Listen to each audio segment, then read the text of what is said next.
Well, here we are, episode 126. Hope everybody had a nice Thanksgiving. I know I did. And on this episode, myself in the Wrecking 2, Lou Colicchio and Mark Smith from the Music Relish Show. Find them on the YouTube channel. We're going to be talking about the amazing year in music of 1968. Holy shit. That was a good year. I was only 5, but I was, 5 years away from my first drink. Anyway, sit back, enjoy the show. 1968. It's going to be a good one.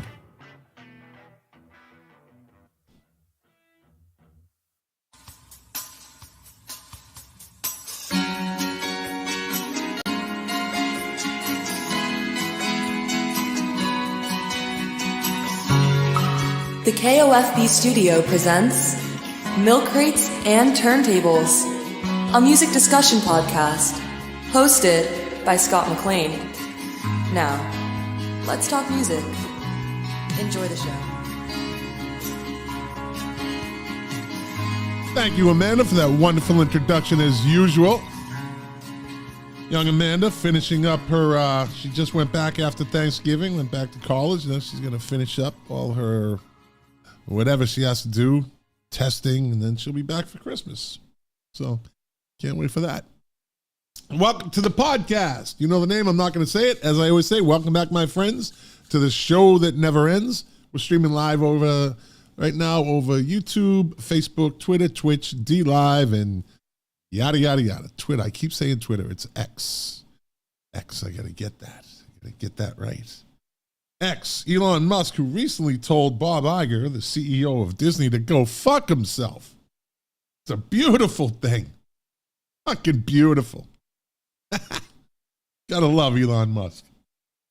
Elon for president. That's what I say. Anyway. Yeah, so tonight we're talking about 1968. It's going to be a good show. We got a lot of stuff to cover. So let's get right into it. Yeah.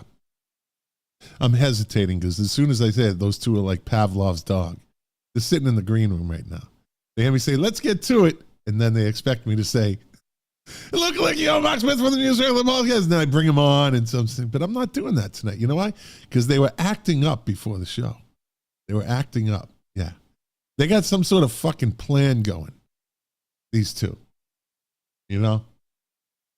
They were calling each other. I don't know what they're going to do. So it could be So, you know what? I'm going to start right off the bat. Here's Lou Colicchio from the Music Relish Show.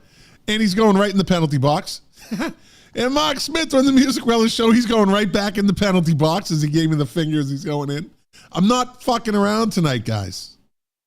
Well, I think I am. Anyway, hey, they are Music Relish guys. Hello. When you wish upon a star. Look at wait, Lou, you actually bought light bulbs?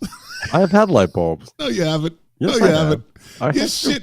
What do you think for lighting up the room? You're like sitting in the fucking bat cave sometimes in that thing with a red bulb. He says a red bulb in his ceiling. 2 red bulbs. I had 2 red bulbs earlier.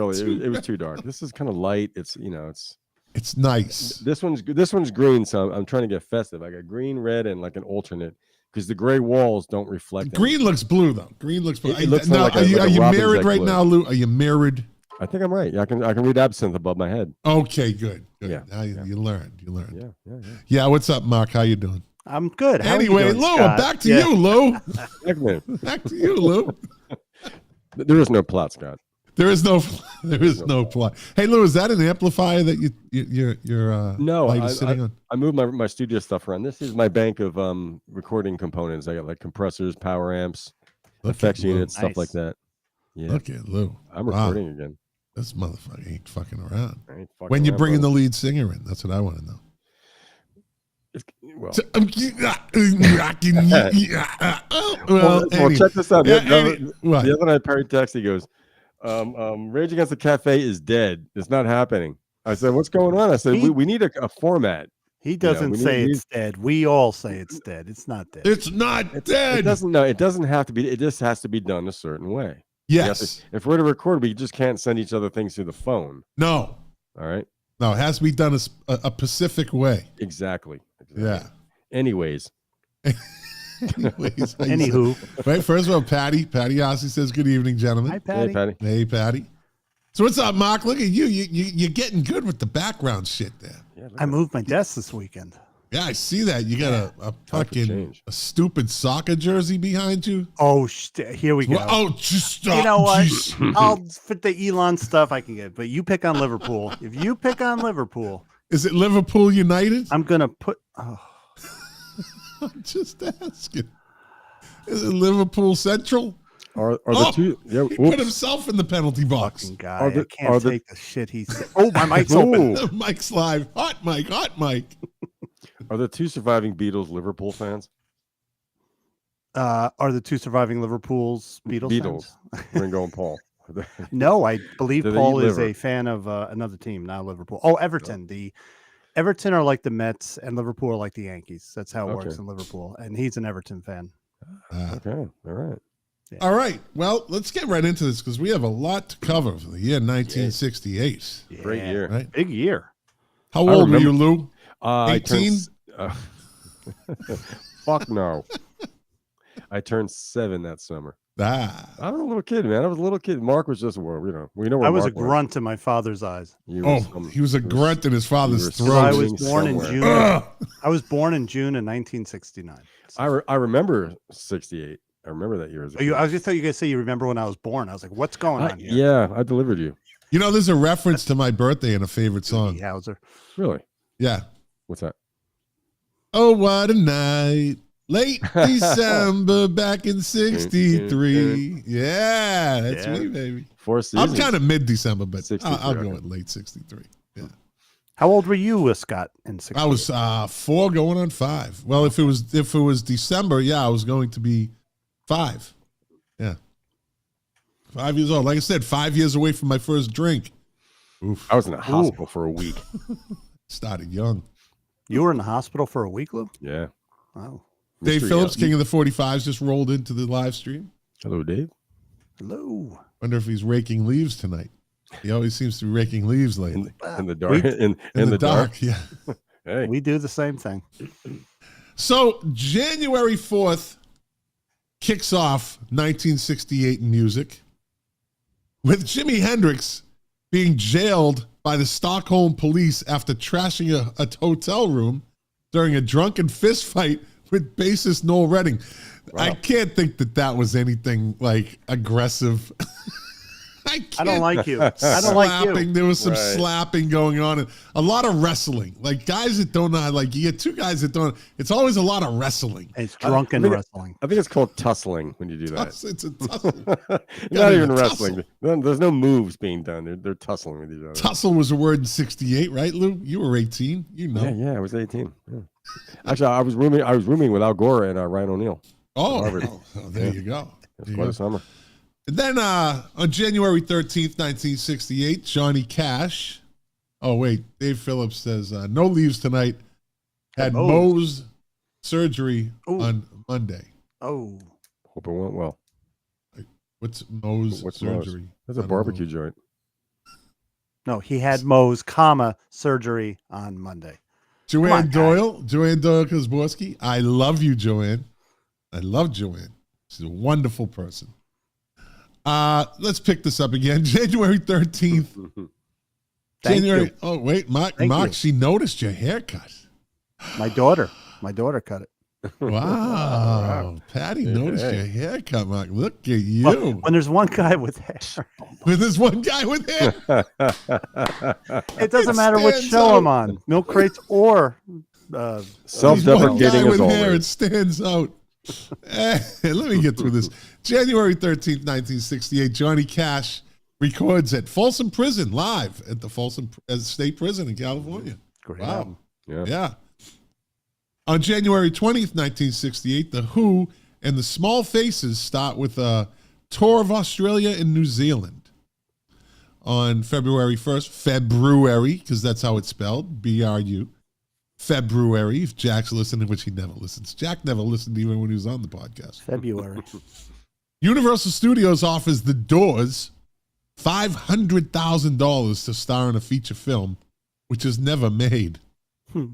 What were they thinking? They just gave him money? They offered them $500,000. They offered. So $500,000 back in '68. How many millions was that worth? That's a boatload of money right there. Was it the script that Kiss later used for the Phantom of the Opera or whatever? Phantom of the Park. Phantom of the Park. Did they Kiss do a movie? A theatrical Well, let's put it this way. Phantom of the Park was still better than the Marvels. Oh, here we go. I heard it's pretty bad. Yeah. February 4th. Go. A bad movie's a bad movie. Not all movies are good. 1968. Wow. The Bee Gees make their American television debut on, guess what show? 68. Popular show. American Bandstand? Nope. Shindig. No. It's not a music. It's not a music. It's say it's a variety show. Tonight Show. Comedy show. The Smothers Brothers. Hey! Took a few tries. Fucking low, the Professor.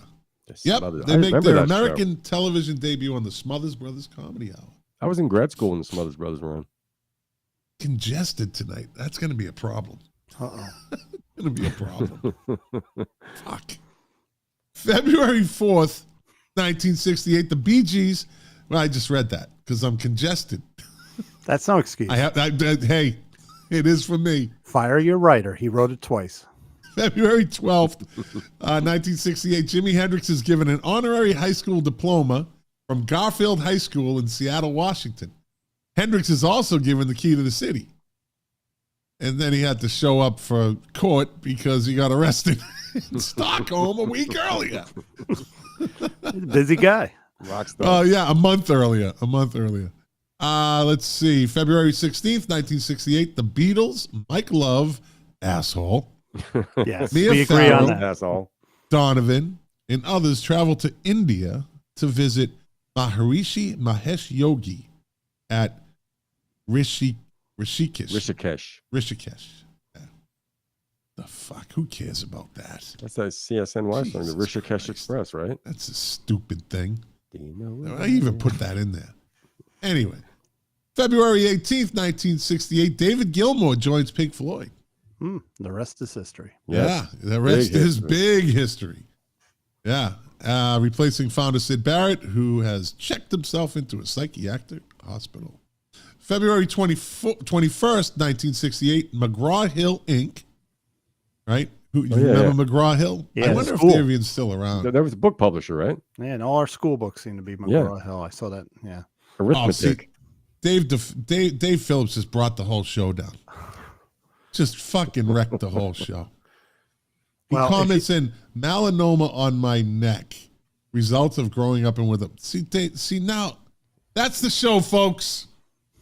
Thanks, I get Dave. up early tonight. Okay, Thanks. see ya. Bye. It's over. Yeah, had to just fucking. There you go, Dave. Thanks, buddy. We. Good luck, Dave. I told you something was going to happen, Mark. I told you.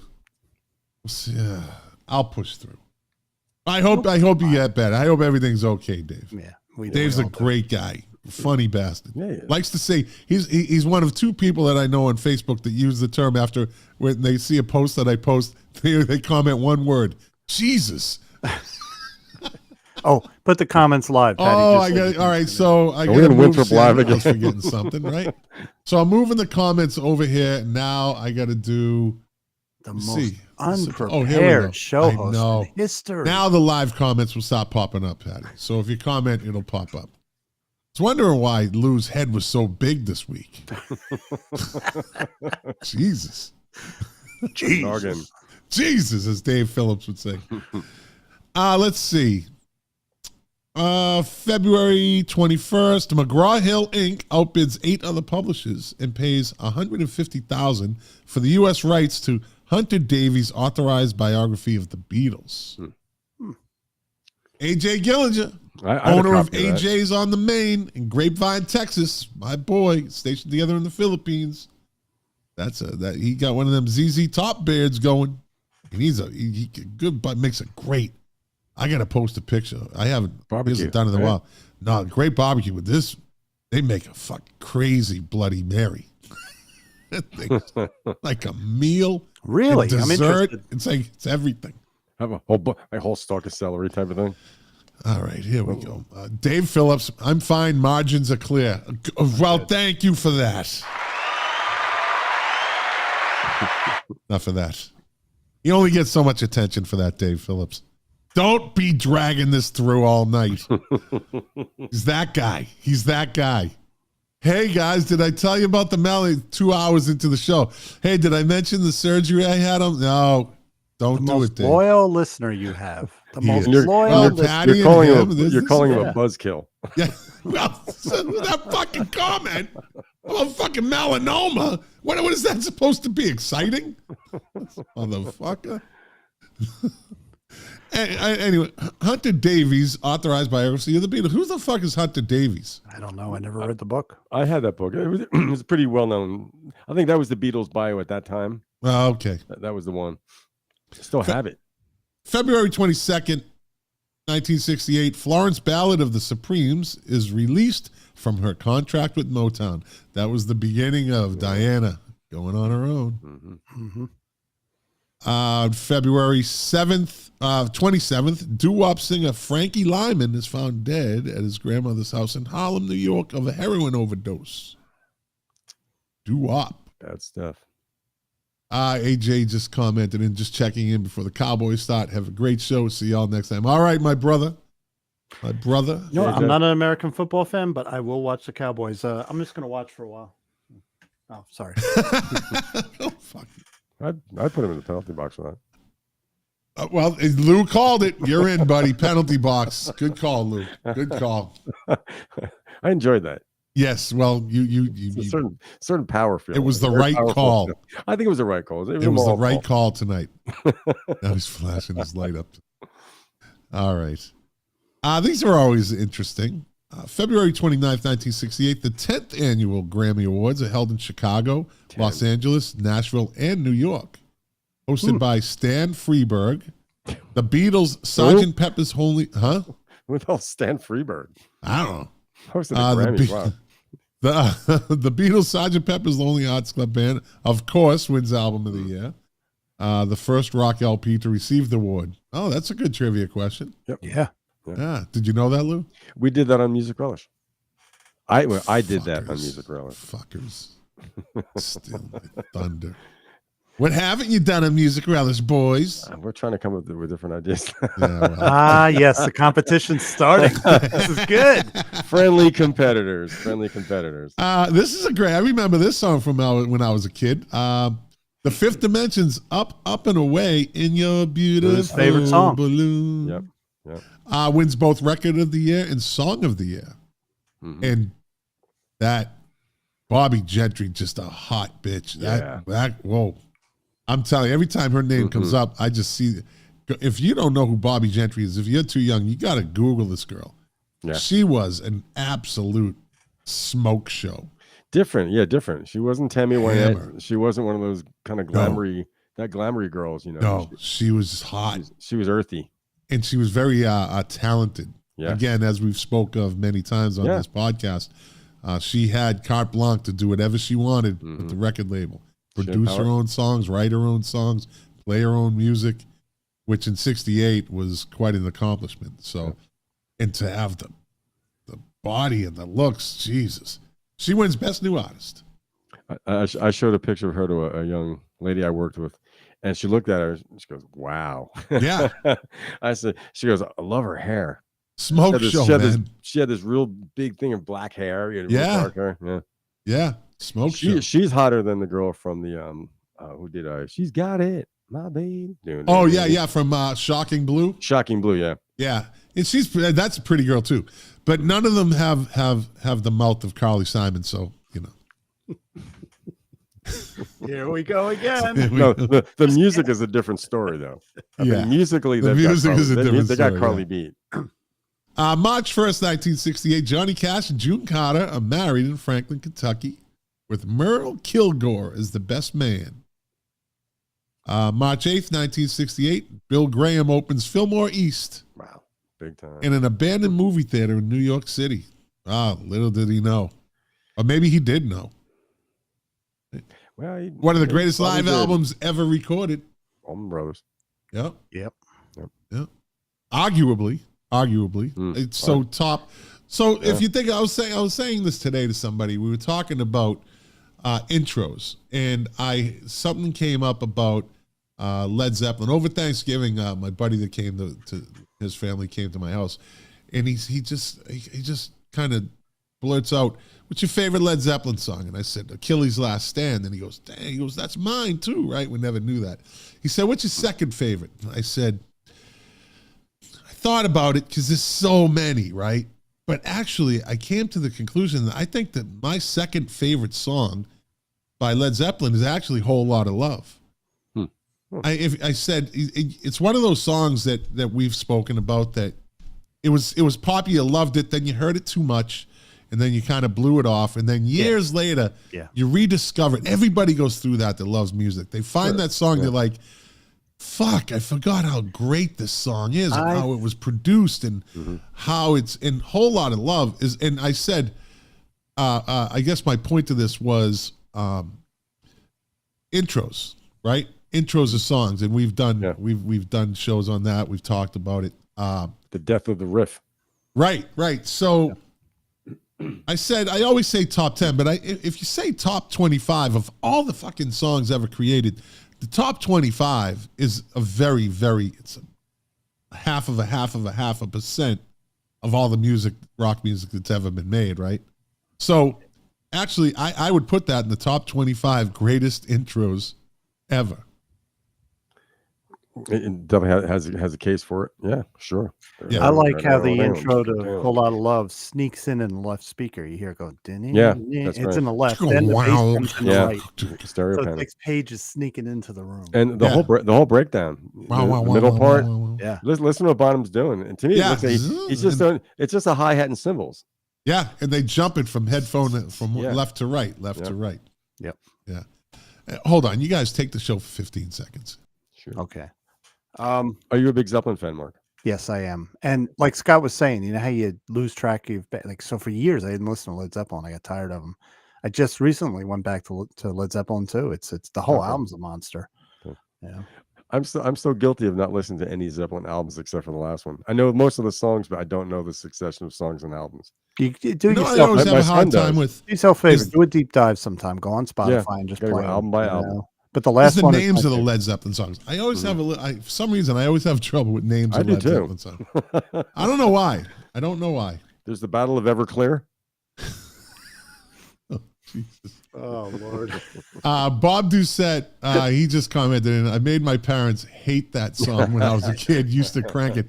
So Bob Doucette, great, good dude, music fan, stereo fucking lunatic though. Cool. Fucking stereo lunatic. Big speakers. Holy fuck. Yeah. I don't know. He got clips, jubilees, fucking horns, whatever. They're like 5 feet tall and like 4 feet wide. And then he's got his life-size Joker standing in front of it. It's gonna fucking knock him over. It's like Heath Ledger Joker. Yeah, it's pretty cool. Yeah, it's like there's no way he could crank that up. I mean, it would just absolutely rattle the fucking foundation of his house. It's fucking amazing though. I don't want to say it live, but I fucking kind of envy the dude. I fucking wish I had those speakers. I like my clips, but you know, these things are just another level of fucking insanity. Another level of insanity. I'm in the subwoofer generation, but I want to get back to having a nice big speaker. Like I'm gonna look for some clips. He hit 119 decibels last night. Whoa, in his fucking house. That's the Who level.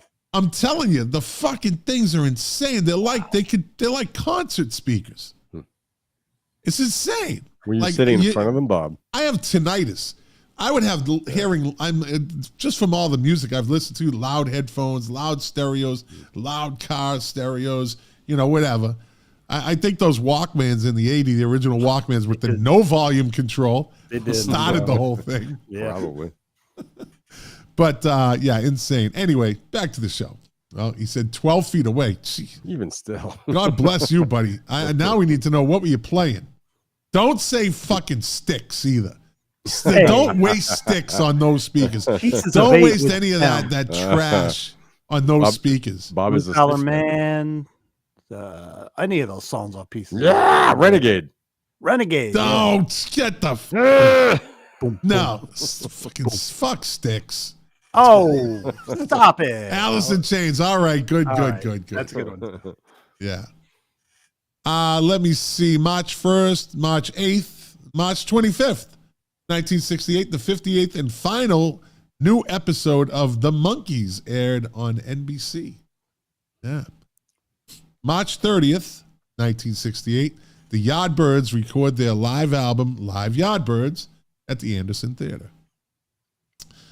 April 5th, 1968, James Brown appears on national television in an attempt to calm feelings of anger in the United States following the assassination of Martin Luther King. Gentlemen, I've been saying this, and we're not going to get political, but I've been saying this for the last 5 years. We are living in the mid to late 60s, early 70s, all over again on steroids. Lou, you remember all this shit. This is it's cycled all the way around. I remember the aftermath of the Newark riots. Dude, what about Detroit? Fucking Detroit burned to the ground pretty much. Yeah. I mean, there was riots. It was the same thing back then, except it didn't have social media to blow everything up and make people even more. You had the evening news.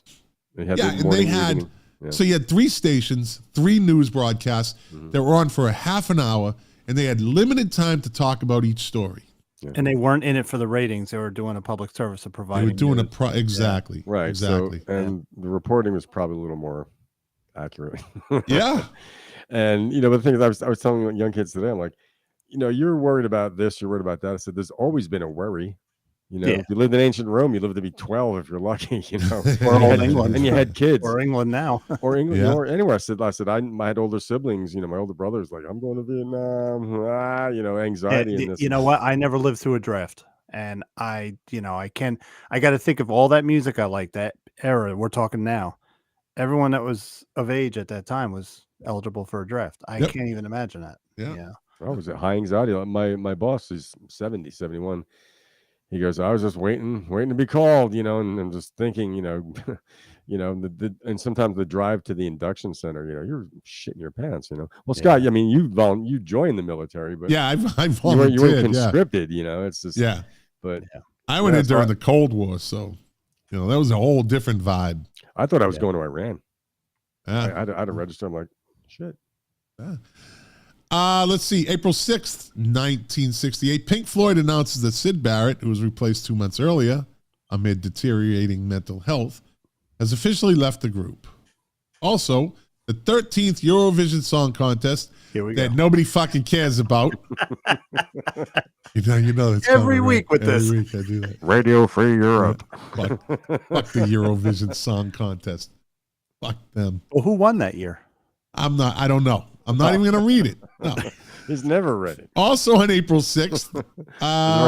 Listen, I'd rather talk about this than the fucking Eurovision thing. Fucking the Open Pibroch competition of the Scottish Piping Society of London is held at the London Scottish headquarters at Buckingham Gate. I'd rather talk about that than the fucking Eurovision Song Contest. That would be amazing to see. Hell yeah. Sure, yeah. Hell yeah. April 7th, 1968, singer, pianist, songwriter Nina Simone's performance at Westbury Music Fair is dedicated to late Dr. Martin Luther King. The song Why, The King of Love is Dead, by Gene Taylor is performed for the first time. The show is partially released on the Emmy-nominated album Nuff Said, 1968. She's from near my neck of the woods here. Okay. Tryon, North Carolina. Yep. Robert Kirkman, a.k.a. Dr. Porkchop, just joined the live stream. Dr. Porkchop. Yeah. Dr. Porkchop is he's a proctologist. Yeah. Yeah. Yeah, proctologist with really long fingers. Okay. Yeah. Loves giving a second and third opinion. Oh, Yeah. Got to be sure. Maybe one of these days I'll tell you guys how I was violated by a doctor. Did he do the Ricky Gervais thing too? Like on what show was that? I can't think of it. I didn't even know it till like a year or two later. I was like, did that fucking guy have to do was that? I too young to get a fucking prostate exam? I was only 40. What? Like, did he fucking did he know talk me about into this? Did he know about the Luther? I don't know. Fucking like 40. I'm there, and the guy's like, "Hey, if you had a proctology, you had your prostate checked?" I go, "No." Oh, you think you need to? I'm like, really? He's like, "Yeah." How old are you? I said, "Only 40." Oh yeah, it's time. Did he knock you out for it? Oh no. Oh. As long as his hands weren't on your shoulders, you're okay. Yeah, that's the old joke, but no. No, it's only one hand on his shoulder. Look, I'm just gonna say, the prostate was okay, but it was a fucking rough exam. They don't do that anymore. I think something happened there. It wasn't supposed to. And I don't care. My life's an open book. I think I was violated. You never know. I do. I think I was. Did he have probable cause? Or was there anything? Well, evidently he made me think so. Everyone believes the doctor, right? Who thinks the doctor's going to lie? And now it's 45. You're just ahead of the curve. And looking back, I noticed he was kind of really friendly to me too. Leading up to that, he was really friendly. Yeah, and I was like, okay, yeah, I guess I need it. I don't know, like what the fuck. Putting his hand on your upper arm when he was talking to you. Dude's like, Robert, I don't know. Put your elbows on the table. I'm like, elbows? What the fuck? Elbows. Boy, this show has went off the rails. He did not. I might as well finish the story. Like fucking elbows. All right, elbows on the table, and he just goes, okay. And it's like, oh, the fuck, dude? Where's my prostate? In my stomach? The fuck, dude? That's not my ring. It's my watch. That's not. Holy shit! I didn't. He says, okay, all good, and he leaves the room, and I'm like, my elbows are still on the fucking table. I'm like, what the fuck? Just now, I'm like, okay, do I gotta clean up here? Like, what the fuck? You know? I'm gonna talk to Dave Phillips. Were you charged for it? It's not on my charge. Blue Cross Blue Shield. That's what he did. Fucking. Maybe that's what he was doing. He's getting the fucking milking the bill. He wasn't just milking the bill though. So, Jesus. The old digital exam. Oh man. Anyway, back to the show. Did you have a cigarette when you were done? No. I went out with my head down. The walk of shame. I kind of thought something was wrong. Like, oh, I don't know about this one. Then I just blocked it out. Like I just you're supposed to. Yeah. I'm good at compartmentalizing things. I just stuck that in a drawer. But the fucking drawer broke a couple of years later. That popped out again. Wait a minute, that motherfucker, did he fucking sexually assault me? What the fuck, dude? I think you need to go to Scientology and deprogram yourself, Scott. The fact that that's all you did. Traumatized by that. Yeah, it's weird. It's very specific. Yeah, it was very kind of. Yeah. Very specific. Was that a little too much information, gentlemen? Yeah, a little bit. Yeah, a little bit. You're certainly not afraid to bear it all on your show. We can share here. We can share. I don't care. It's an interesting point, though. You're 40 years old, though. It's not. So that was what, 40 years ago?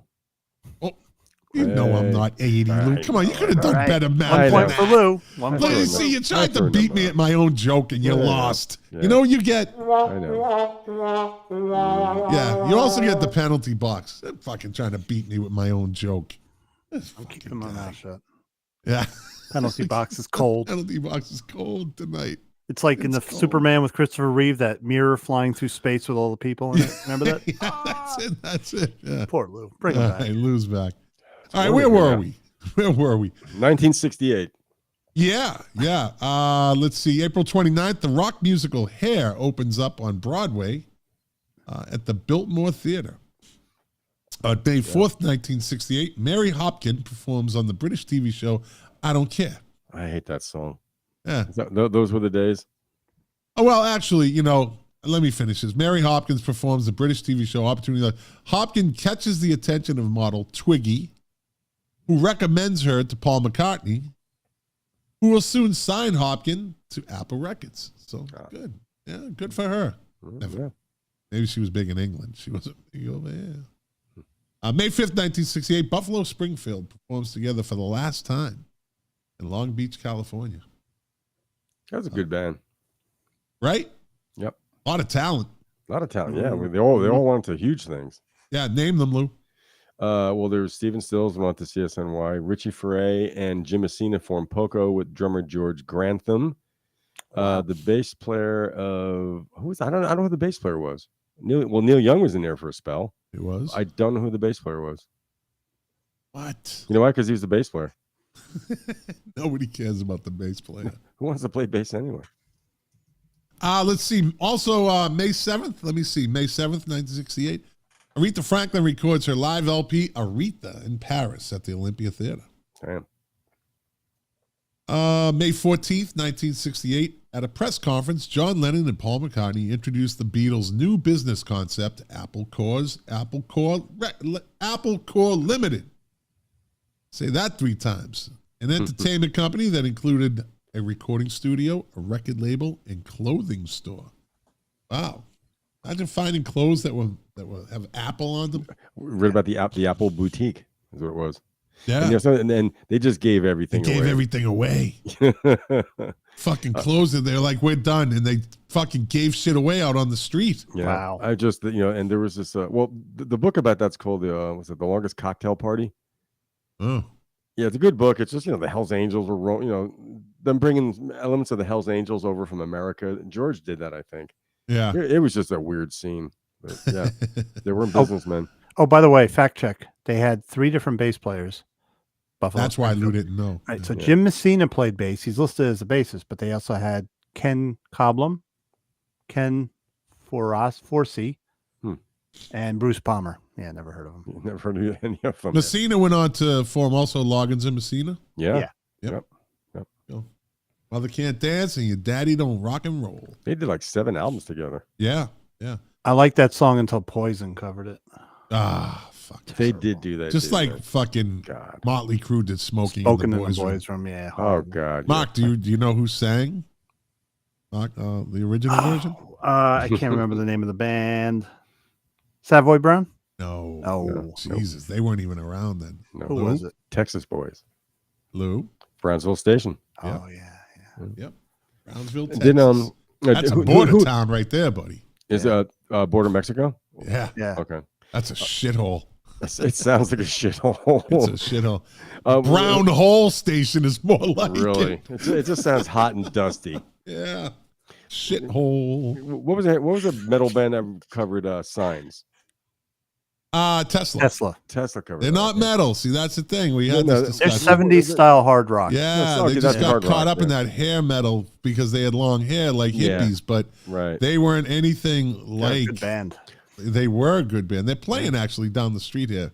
I don't know if I want to see them though. I heard the singer still got it. That's what I've heard. Yeah. Did they do "I'm a Cowboy of a Mind"? Yeah, that's a great song. That was a good song. Okay. Yeah, that's cool. I don't like either versions of that song. Those Signs. I hate that song. Yeah. No Way Out is probably their best song. Yes. That's a jam. That is a fucking jam right there. Yep. Tesla, No Way Out, in case somebody wants. And by the way, we're doing 1968 because my brother, Colin McLean, the associate producer of Milk Executive producer. Fucking don't make me do it again. Wow, I triggered something. Yeah. Wow. No. I'm glad I'm not in the room with you. He's fucking texting me 1968. 1968. 1960. All right, motherfucker, we'll do it. He's not on. No, he'll watch it tomorrow when he walks his dog. Anyway, it's a long dog walk. That's a long walk. Yeah. May 26, 1968, blues artist Little Willie John dies in prison after being convicted of manslaughter. That's kind of a story. He's kind of the name Little Willie John. It's kind of Isn't that kind of a penis references there? Uh, Three references in one name. Little Willie won't go home. Won't grow up. May 30th. Well, we know his role in prison then. Yeah, he died in prison. Was convicted of manslaughter. Yeah. May 30th, 1968, the Beatles began recording the White Album, officially titled simply The Beatles. Yep. Sessions would span over 4 months, ending on October 14th. June 20th, 1968. What's that? And where in your favorite Beatles album is the White Album?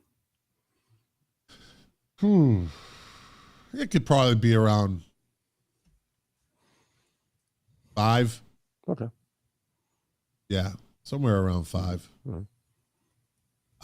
June 20th, 1968, David Ruffin is fired from the Temptations due to his ego and because he began inquiring into the Temptations' financial records, demanding an accounting of the group's money. Ooh, you can't do that. Ooh. That's what got Donald Fagen kicked out of the Eagles. Yeah.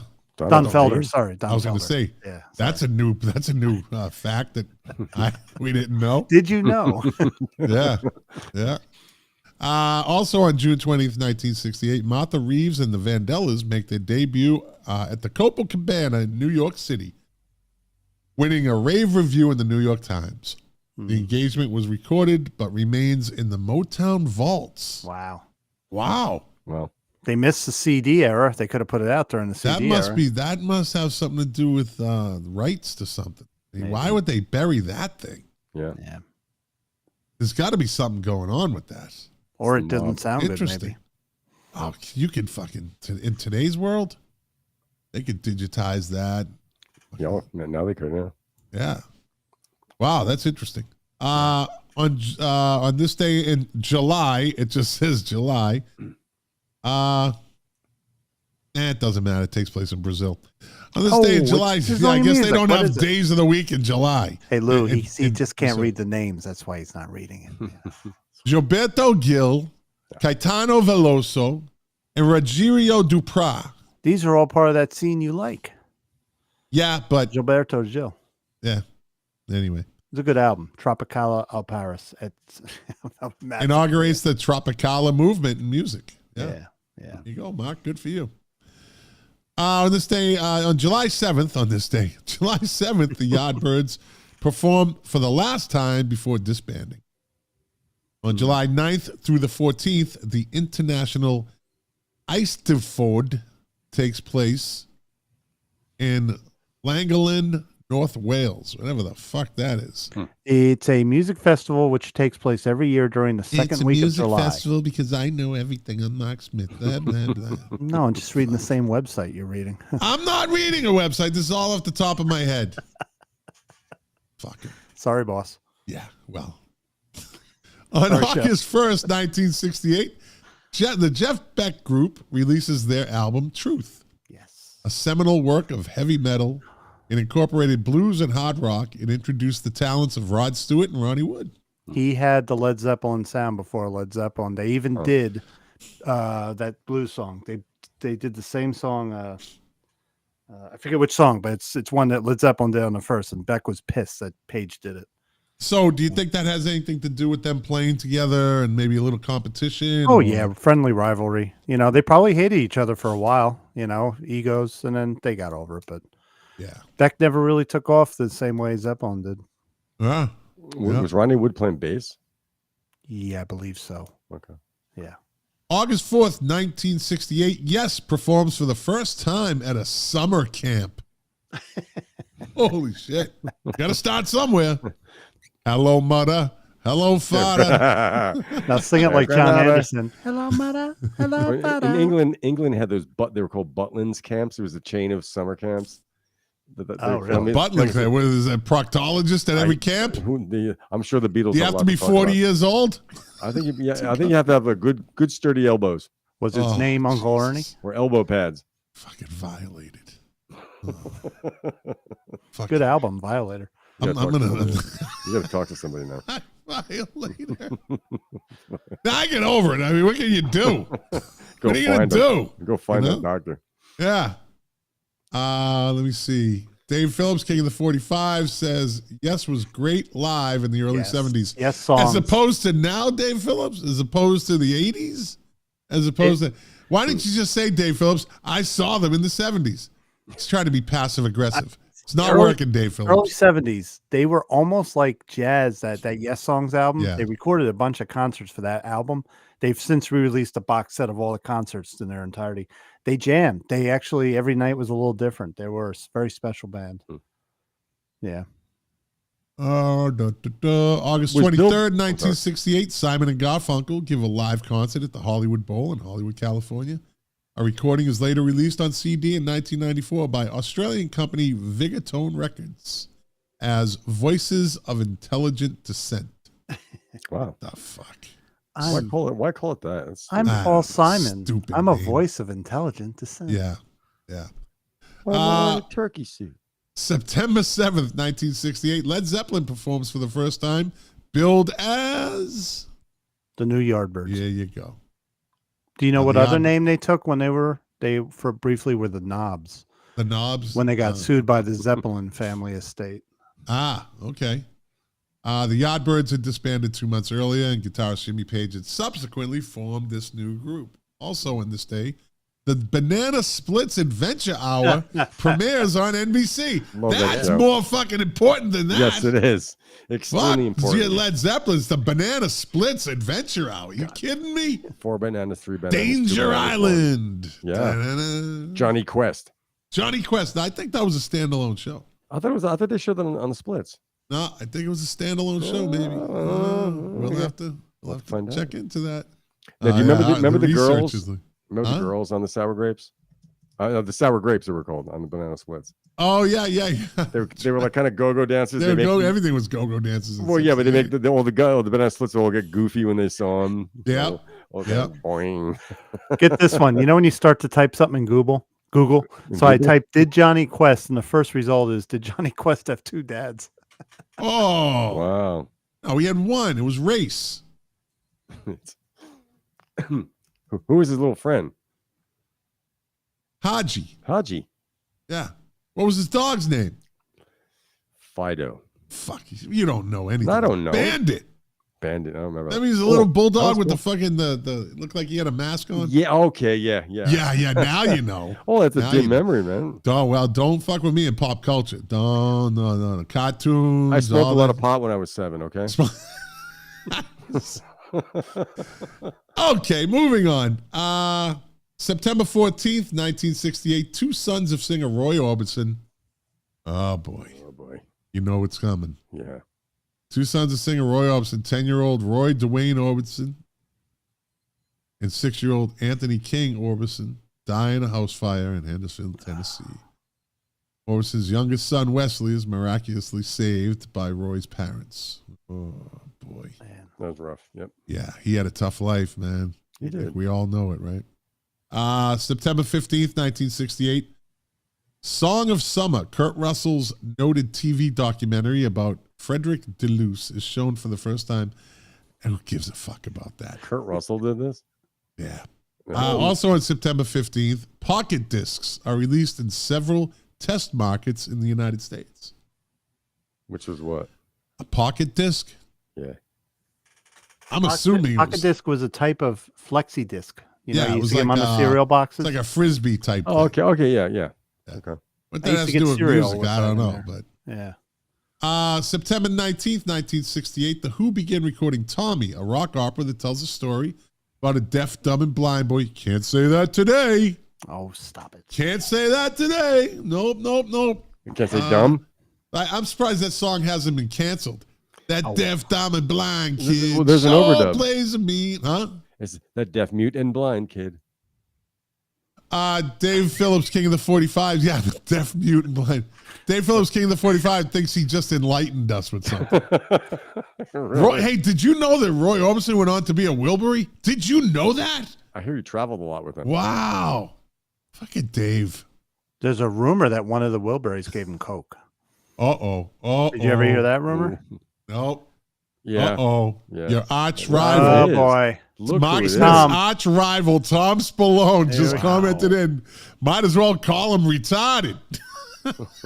And look In how nice he caps. looks in his picture. He looks I so know, doesn't he friendly, look? He looks like a smiling. nice guy, doesn't he? He looks like Freddy Krueger. Yeah, Hey, so Tom, you have to tell us someday, what concert did Mark screw you on a ticket by committing and then not committing and then leaving somebody with that extra ticket? I want to know that story. I can't remember it. Yeah. He should have used that story on his Going Postal fucking Yeah. podcast. It was a zebra That would have show. been a good going because it sounded like he went fucking postal. on Oh, you. we both went postal many times. Pun intended. And Mark, rough years. what was it that you had on your front porch? I used to put the air conditioner, 2-ton air conditioners in the living room. And you put them on your Ooh, front that porch. hurts. Well, we put in we had an apartment with, when you share the back balcony with the apartment next door, it wasn't the best apartment. Yeah. So I put it in a contractor bag and put it on the porch. It's like I'm not gonna put it in the basement because someone would steal it. And you get that fucking air conditioner off your front porch. Well, I used to come out on the porch on a Sunday at 4:00, and you'd just be sitting there having a beer, and they go, "What are you doing here?" "Oh, I need somewhere to go." So I'd get a beer and join them, and within a half hour we'd be fighting. Tom Spallone, the original, Yeah, the second co-host yeah. of Milk Crates and Turntables. He has a little status on this show. He better get that studio set up again. Yeah, he's moved on. He says, I remember now it was Pat Metheny. You stiffed him on a ticket. Pat Metheny, you asshole. That could be when I broke my arm. Oh, here we go. Yeah. And I couldn't go. Anyway, Break my arm. I think he would have known that by now. Who broke So, it let's see. Tom broke my arm.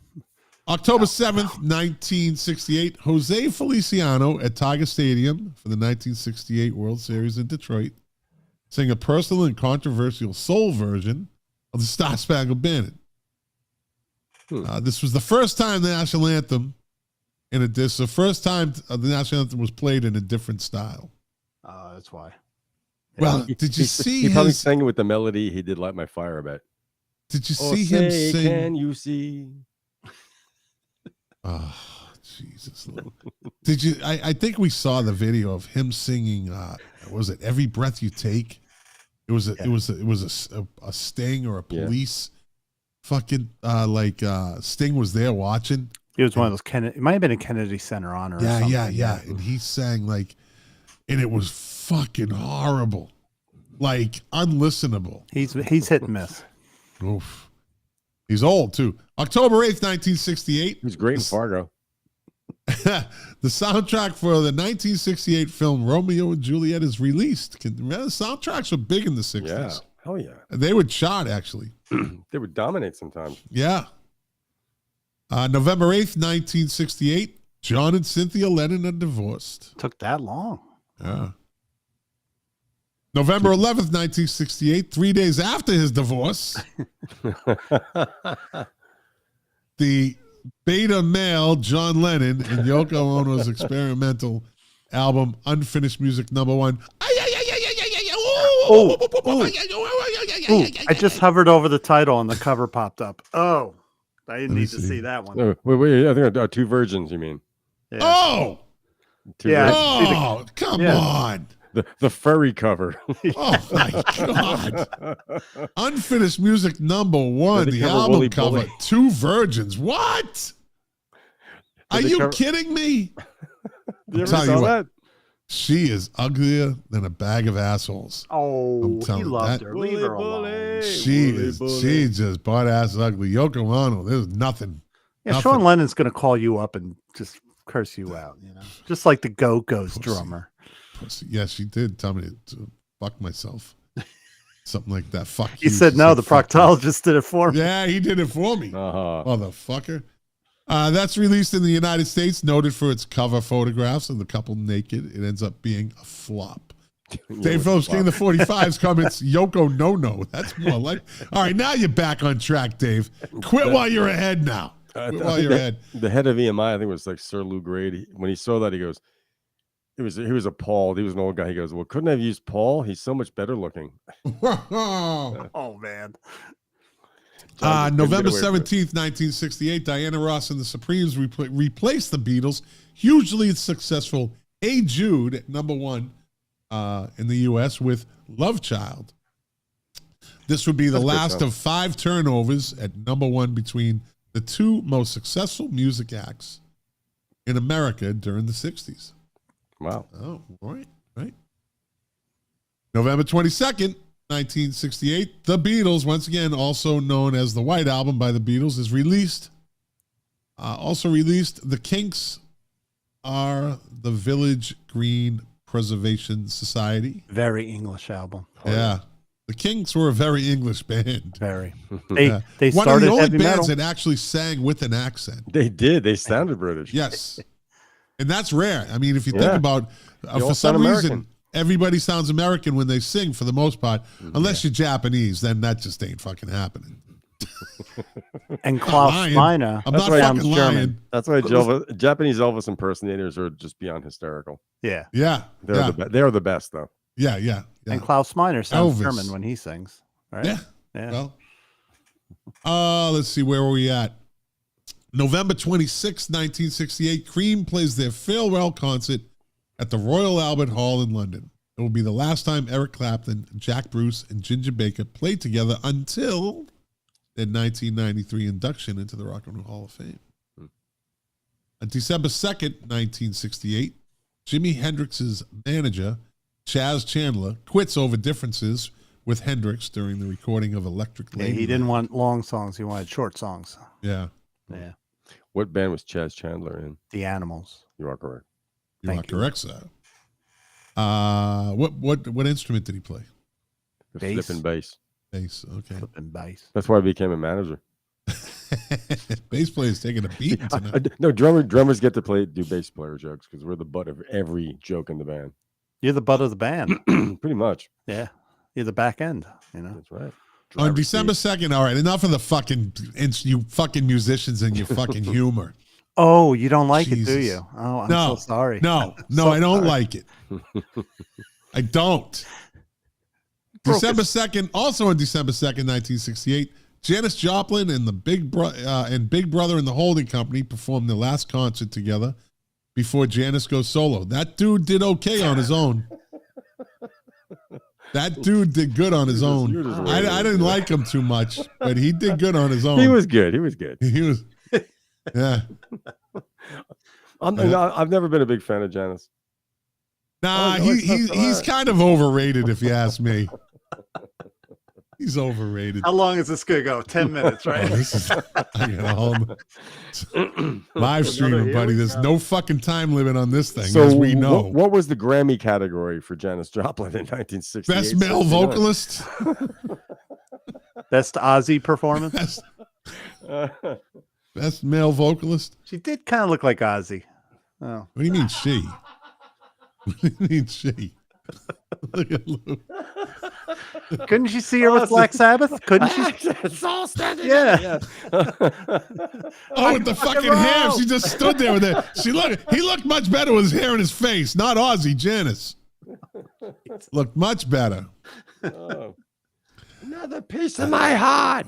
Fucking face could scare a buzzard off a shit wagon. Scare a snake in a dark room. Yeah. December 3rd, 1968, the 50-minute television special Elvis, sponsored by sewing machine manufacturer The Singer Company, taped in June with the live audience in Burbank, California. Airs on NBC in the United States, marking the comeback of Elvis Presley after 7 years, during which the legendary rock and roll musician's career has centered on the movie industry, concluding he made like fucking 60 movies or something, didn't he? Yeah. Concluding with the premiere of If I Can Dream. It's not only the highest rated television show of the week of broadcast, but the highest rated television show special of the year. That's the best looking Elvis. Yep. That fucking leather suit. Yeah. Damn. That was a good looking motherfucker right there. We've talked about this before. Oh man, I listen. I'm a man's man, but that motherfucker was good looking. Yeah. He knew it. You gotta admit that he fucking like, damn, Elvis. He went on stage knowing this was happening. Hell yeah. Gotta fucking respect the game. December 6th, 1968. Oh shit. The Rolling Stones release. Rock and Roll Circus. Nope. No. Ooh, I was going to say that. Beggar's Beggars Banquet. Banquet. One of my favorite Stones. Yep, albums. which contains the classic song "Sympathy for the Devil." Is But Street the Light live favorite- version is always the best. My favorite Stone song, "Sympathy for the Devil." Is it really? Yeah. Yeah. What's yours, Lou? I don't know. I really don't know. Oh, fuck, Lou. Yeah. Come on, man. I'm not gonna make Just something. fucking name a song. I'm not gonna lie to you. Well, wait. I'm not gonna lie to you. I don't know what my favorite Rolling Stones song is. I can't make that. I can't just. All right, give us your top three. Jesus, you can't always get what you want. Okay. I always love the little T and A. I'm sorry. She's my little rock a and total- roll. I'll touch her ass. I'll call That's probably one of their bye-bye. worst songs. It's hysterical. It is. Oh God, I can't do it. I can't do it. Oh boy. I can't do it. Sway. Sway is my favorite. Yeah, it's a great tune. That's a fucking great tune. Blast that one. 1, 2, 3, 4. Blast that on a hot summer day Bow, through bow, big bow, speakers. bow. Oh my god. Nick Taylor. Yeah. Okay. Fucking rock and roll Valhalla with that motherfucker. Yeah. That's Give me shelter. Give me shelter. Ooh, ooh, Great ah. song. What are they called? That's my favorite. yeah. Oh, Great song. what? Would you say Do, do, do, do, do, do. Heartbreaker? Heartbreaker. Yeah. What Off do they of, call? What do they call that? Goat's Head Soup. What is this? Do. Yeah, That's what dude. Yeah. But Not to be confused with Lou Reed's do. Best bass line in music history. I'm being sarcastic. Even when she was giving okay. head, she said, All right, let's "Hey, move on. babe." December 9th, 1968. Political confrontation at the Plantum. Who gives a fuck? It's Hamburg, Germany. Let me see. Also on December 9th, 1968, TCB airs on NBC, starring Diana Ross and the Supremes and the Temptations. What's TCB? Hold on. I got it. If you put your little friend- mouse over it, Scott, and just hold it there. I know this stuff off the top of my head. You kidding me? What do you mean? Oh, it's It was a Motown. television special produced by Motown Productions and George Schlater. Of course I know that. I did too. We all knew it. Yeah. We just forgot. Ed Friendly Productions and Laugh-In fame. The special is a musical review starring Motown's two most popular groups at the time. I know this shit. How long? was that Diana show Ross last? and the Supremes and the Temptations. Yeah, see, I know. It was on for how long? That's why I'm the host. I know all this shit. I don't know. Let's see. Also on December 9th, Shinjuku Music Festival is broadcast for the first time by Nippon Cultural Broadcasting. Banzai! I just had John the old Belushi come into NCB. my head. John Belushi. Oh, yeah. I'm right. Samurai Night Fever. Great skit. Great skit. One of the classics of all time, Samurai Night Fever. When he hits him in the hair. He points Tell at me. his bun. He points at his samurai bun. And everyone else is speaking English. Fucking great. Can't do that now either. Nope. Because everyone's too fucking sensitive. December 11th, 1968, Rolling Stones Rock and Roll Circus is filmed. So you were right, Mark. You were right. Yeah. Just a couple days off, really. Yeah, you know. 5 days off. So, That's the story of my life. 5 days late. the acts include the Rolling Stones, the Rolling Stones, The Who, Taj Mahal, Jethro Tull. Hey. The weird Jethro Tull with Tony Iommi on guitar. Yeah, Tony. Yeah. But you The never heard him Dirty because he Mac. lip synced. The Dirty Mac. Yeah. And Marianne Faithfull. What are we fighting for? It's a good song, actually. This is the last appearance of Brian Jones as a member of the Rolling Stones. That must have been a fucking hell of an after party. It was a party during the filming. Yeah, right. It took a long time. It was an all day filming. Yeah, well, they were all Ooh, fucked yeah, with up all by the the, end all of the the day. interludes. Who was Yep. the drummer that played with the Dirty Mac? Who played drums with John Lennon? I don't know. Mitch Mitchell. From Jimi Hendrix fame. Yeah, they played your Blues. Band of Gypsies, right? Yeah. No, he's Experience. Experience, yeah. Yep. December 20th, 1968, Peter Tork announces he's leaving the Monkees. Music was never the same. Never the same. That was the end of my childhood right there. That was the end of the innocence. It ruined your Dec- Christmas. It did. December 22nd, the Animals reunite in 1968. So they had like a nice little run, and then they just broke up. So they reunited in 68? Yeah. The Animals reunite for one benefit concert at the Newcastle City Hall, while Eric Burdon and the Animals are disbanding. So does that mean it says while Eric Burdon and the Animals are disbanding. So does this just mean the Animals were there without Eric Burdon? Or it's just the Animals? It has to be the whole group. Maybe he wasn't there. Who knows? I don't know. Finally. Well, who would sing? If not for Eric Burdon. I know. You can't replace that voice. Nope. No. Finally, on New Year's Eve, December 31st, 1968, Small Faces break up when Steve Marriott storms off the stage. All 4 feet of them. Fuck you guys. He was a small dude. He was like Malcolm Young. Big voice. Yeah, he had that Les Paul was huge on him. Did they get their name? Did they get their name from 8 Miles High? The song 8 Miles High. Did they say Small Faces? Small Faces. It's got to be a drug reference, a weed reference, or something, right? 8 Miles High is about flying into London. It's about being in an airplane. It sounds trippy, but it's just not really not. Okay. Rain Gray Town, known for its sound. That's London. Yeah. So that was it. Those are the music events of 1968. If we hit the hour mark, I'll be right back, guys. It's cool stuff, man. Finally, Mox decided that he can go take a leak. I'm listening. Oh. Whoops. What's he peeing in a fucking Gatorade bottle? Well, we do have a line of swag. It's the Music Relish Show piss bottle. Oh my God. With a pocket catheter. Okay. All right, so let's get into let me see. Wait, Scott, did you see the Rock and Roll Circus? I'm sure I did. It's good. I was not great about it. I mean, Taj Mahal was great. The Dirty Mac was great, and still the Stones, but it was a good show. Like Jethro Tull it was like Song for Jeffrey. It was very different. Yeah. It wasn't the Jethro Tull that you came to love. So so let's look at bands that formed in 1968. We have the Archies, right? That's kind of weird. That's kind of weird. I know, but they have that one of the greatest one-hit wonders of all time. And the best bubblegum song, I think, ever. Yeah, could be. Argent, Hold Your Head Up. Cool. Hold your head Rod up. Argent was from what band? Who also put an album out in 68. I don't English, know. The Zombies. The Zombies. He was a keyboardist in the Zombies, yeah. Yeah. Yeah, Argent was a big keyboard band, yeah. Yeah. Yep. Yeah. Who else was for the Bellamy Brothers, right? They formed, let's see. Oh, I'm getting a text. Black Sabbath. Black Sabbath formed, but they formed as Earth, I believe, in 68, really? didn't Okay. they? Yeah. Bread. Fucking Bread. Are they the first soft rock band? Oh my God. You like Mr. Guitar Man? That's an okay song, but the rest give me a fucking razor blade. Remember the Hardy Boys TV show?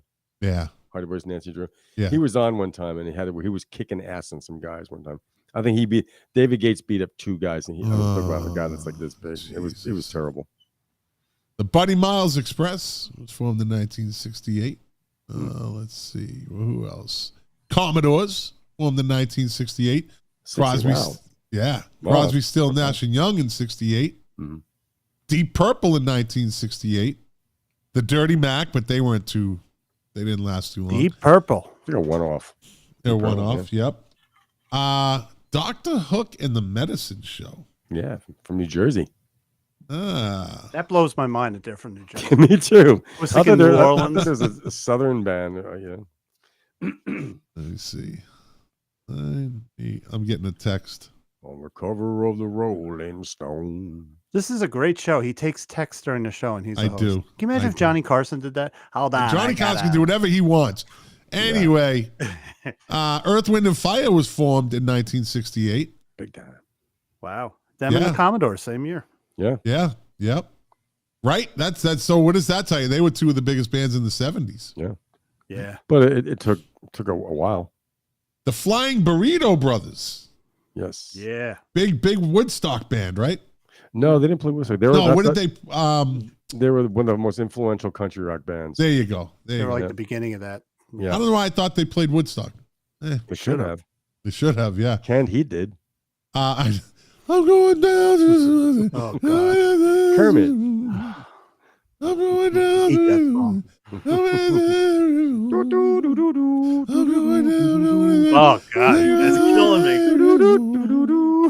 I need to lower you guys on my little mixer here.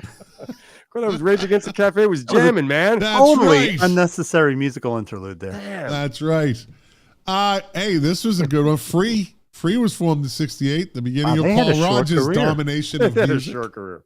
Yeah, they were only around for like 3 years then. Yep. Yeah, Yep. wow. Funkadelic formed in Ooh, 1968, right? Yeah. Yep. Yeah. Grand Funk Railroad started in '68. Let's see. Are they underrated? Yeah, I think so. You know what? Two of their hits were remakes. Locomotion That was Little Eva. Yeah. is Little Eva, and they did another remake, another cover of a song. Let me see who else was formed in 1968. The Kentucky Headhunters.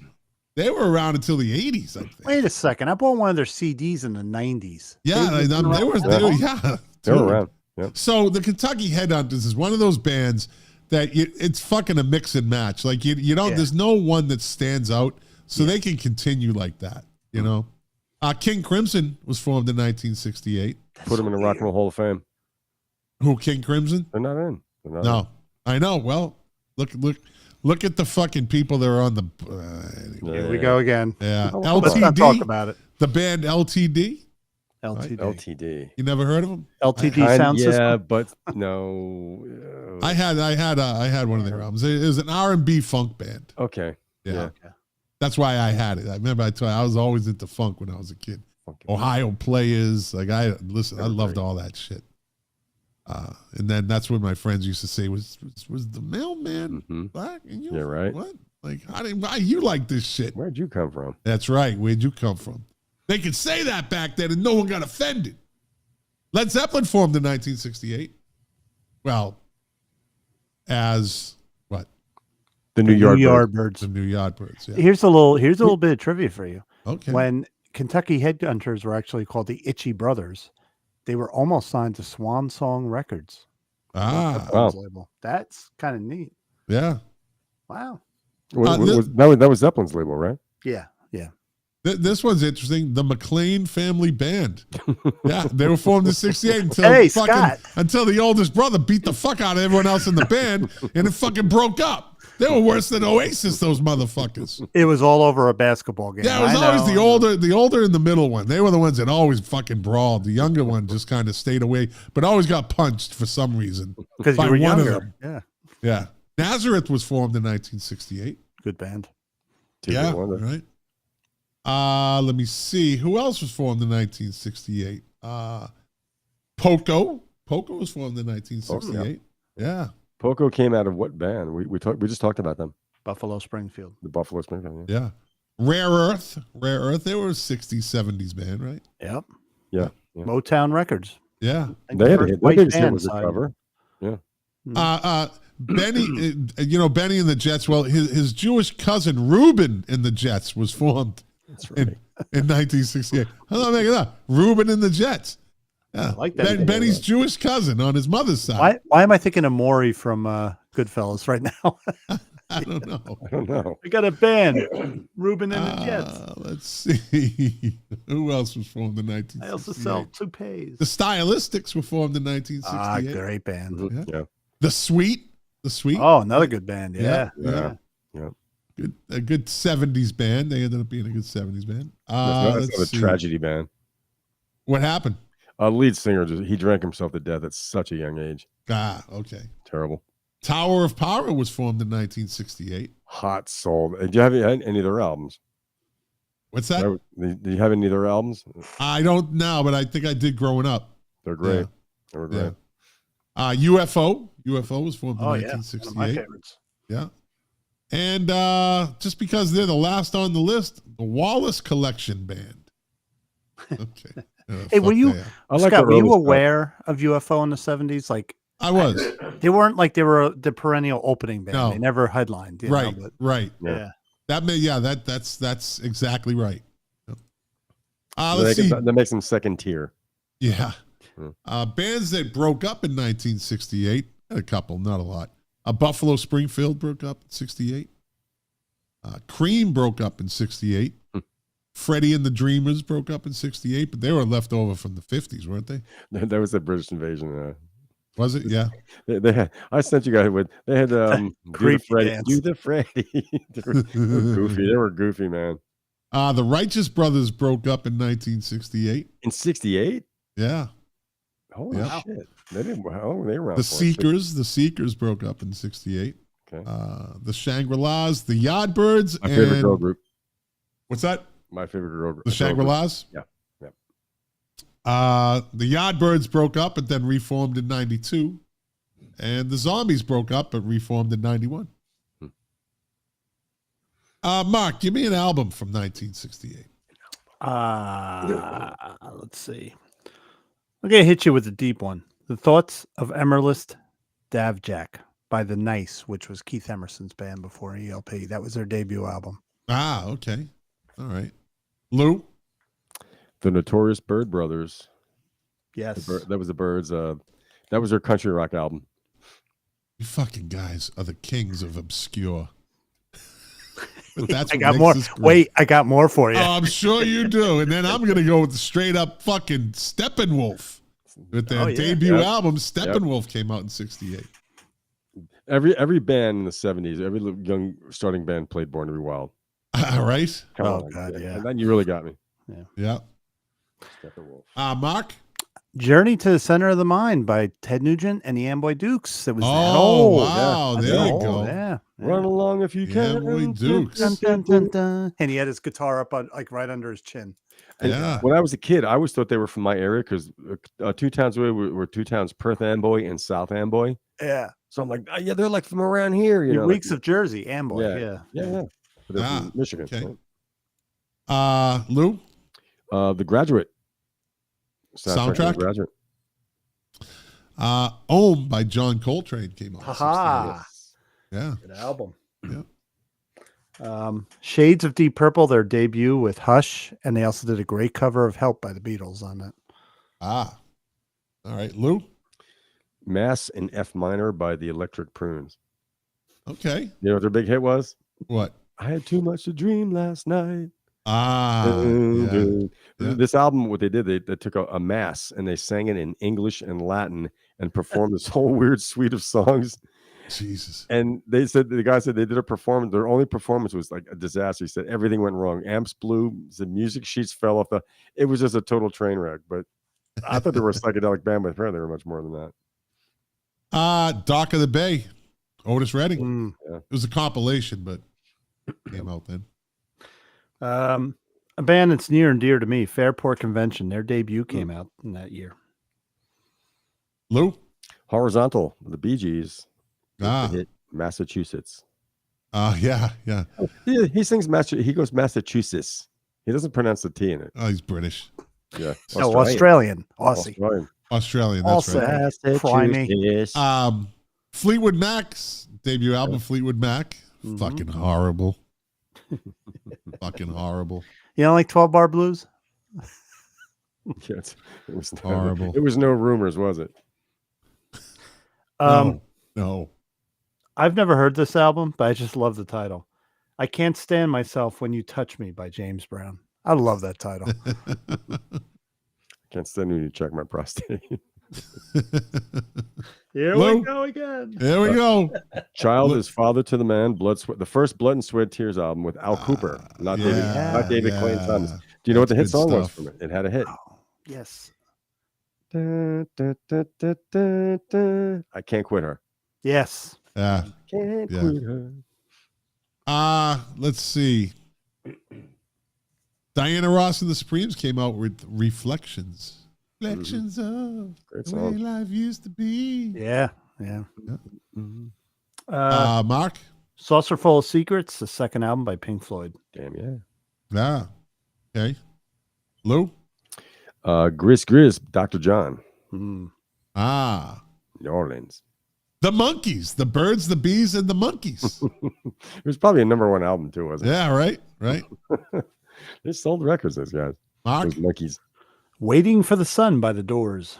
Ah, there you go. Lou? Let's see. The Inner Mystique by the Chocolate Watch Band with their cover of the Kings. I like psychedelic garage 60s. You are digging deep. This is great. I love. Well, they did a cover. You probably heard of the King song. I'm not like everybody else. I don't think anyone heard of it. No. Yes, they have. And I'm going to tell you a little trivia fact. They haven't, Lou. My first time getting played on the radio in New Jersey at a college station. That song was on the set list that one of my songs was in. That's how I know. Oh wow. Yep. Okay. Dance to the music. Dance to the music. Sly and the Family Stone. Yep. Mark? Astral Weeks from Van Morrison. Okay. Great album. Yeah. All right. Lou? Inagata Davida, Iron Butterfly. Or when I was a kid and I had the speech problem, I used to go Inavada Gadidava. You ever seen the movie Manhunter? That's plays an important part in yes. The Beat of the Brass. Herb Alpert and the Tijuana Brass. Yeah. CCR's debut came out that year. Okay. What a revival. Lou? Simon Says the 1910 Fruit Gum Company. The 1910 Fruit Gum Company. That's Bubble right. gum. I thought of you when I saw that. I was researching it. Lou's going to say that one. The Mamas and the Papas debut album came out in 68. Wow. Mm-hmm. Yeah. All right, let's do 3 more, then we got to get into movies. Okay. I'm afraid Lou won't mention it, so I got to mention it. Music from the Big Pink by the band. Okay. I was holding off, Lou. I was waiting for you to say it. I didn't even think of it, but I can't wait for the remixes. I cannot wait for the remixes. Lou? We're only in it for the money. The Mothers of Invention. Good album. Okay. Marvin Gaye, heard it through the grapevine. California Grapes. Nefertiti by Miles Davis with Cicely Tyson on the cover, his wife at the time. Lou? Friends, the Beach Boys. It's a great album. It is it's a great pop album. It's got Darlin' on it. Okay. Yeah, but it was not surf music. Procol Harum, Shine On Brightly. You know, Keeping it not one British, of their bigger albums, but keeping it British. Odyssey and the Oracle by the Zombies. Yep. Lou? Once Upon a Dream, the Rascals. And let me see. Let me finish it off with Traffic. Traffic's debut album. Oh yeah. There's so much we could do a whole fucking hour just on the albums of 68. I had 15 more. Yeah. And we got to move on. Got to move on. We're getting into this. Let's take a little break from the music as we usually do. Let's get into some movies of 1968. There were some good ones. Yeah. Mm-hmm. All right. Let me let's see. Steve Lou, McQueen. you start this time.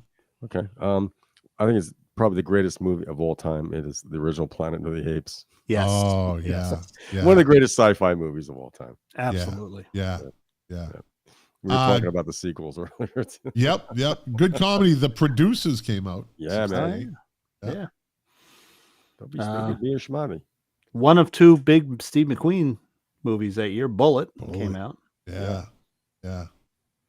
Great fucking movie. Widely considered the greatest car chase. Yes. In the history of music, in the history of movies. I was surprised to see it came out that long ago. I thought it was in the 70s. And the dude that played Steve McQueen in Once Upon a Time in America looked just like good. him. He Who did. the hell was that guy? I don't know. He looked just like him though. It was fucking eerie, man. I started watching that. Lou, it was Perry as Once an AI Upon a bot. Time in Hollywood, wasn't it? I said Once Upon a Time in America, didn't I? Yeah, that's a De Niro movie. Another great movie. Lou, give me a movie. Neil Simon's The Odd Couple. Yeah. So Planet of the Apes came out on April 3rd, 1968. This movie came out the same day. 2001: A Space Odyssey. The same day. Wow. Same day. Yep. Wow. Yep. I've never seen that all the way through. I have many Lou? times. Lou, Really? why haven't you seen it, Lou? Because it's slow paced and boring, Dr. Bowman. Lou, go into that room, Lou. Go into that room. It's so slow. It's so slow paced Gotta be in whose the right turn? frame Whose of turn is it? mind. Yours, Mark? Yeah. in the morning. Gonna go with Night of the Living Dead. Yeah. Yeah. There you go. I still think that's one of the scariest movies of all time still. Absolutely. Yeah. Absolutely.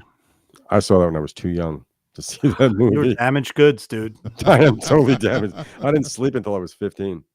And then you had Chinese food. Oh, Oh, and you ruined your Walkman. Oh, sorry.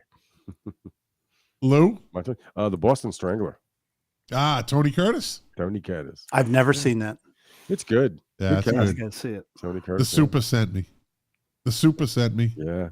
That's what he used to say. It's how he'd get into the apartment. The super That's right. sent me. Oh man. Right? And they didn't show too much. Well, it was this It was the 68. 60s, yeah. Yeah. I mean, he allegedly murdered 13 people. They didn't really start showing real blood and gore until the Yeah. 70s. Yeah. But there were some movies in the 60s that showed a lot that brought about the rating system. There are some movies So from like Quentin- 67, 68 that are pretty wild. Well, with Quentin gore. Tarantino had a great theory on movies. He said if you see the movies in the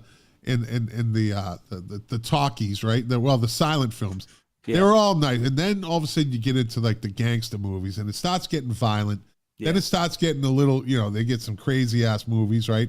And then the 50s, it all goes back to the beginning. Everything's wholesome. Everything's all American. Just like rock and roll in the 50s got wholesome. Yeah. Yeah. And then you get into the 60s, and there's kind of you see something opening up there, right? There's a little, the directors and the production companies getting a little more, and then the 70s was just fucking chaos in movies, right? Yeah. Yeah. And then you get, Grindhouse at its best, right? Yeah. And then you get into the 80s, and everything went wholesome again, Pretty in Pink and pretty much war movies and stuff, but there was kind of, and then the 90s started getting a little crazy. It's he said there's always this cycle, a 30-year cycle. It seems politically conservative. In the 50s, Eisenhower was the president throughout the 50s. Yeah. More conservative on the surface dynamic.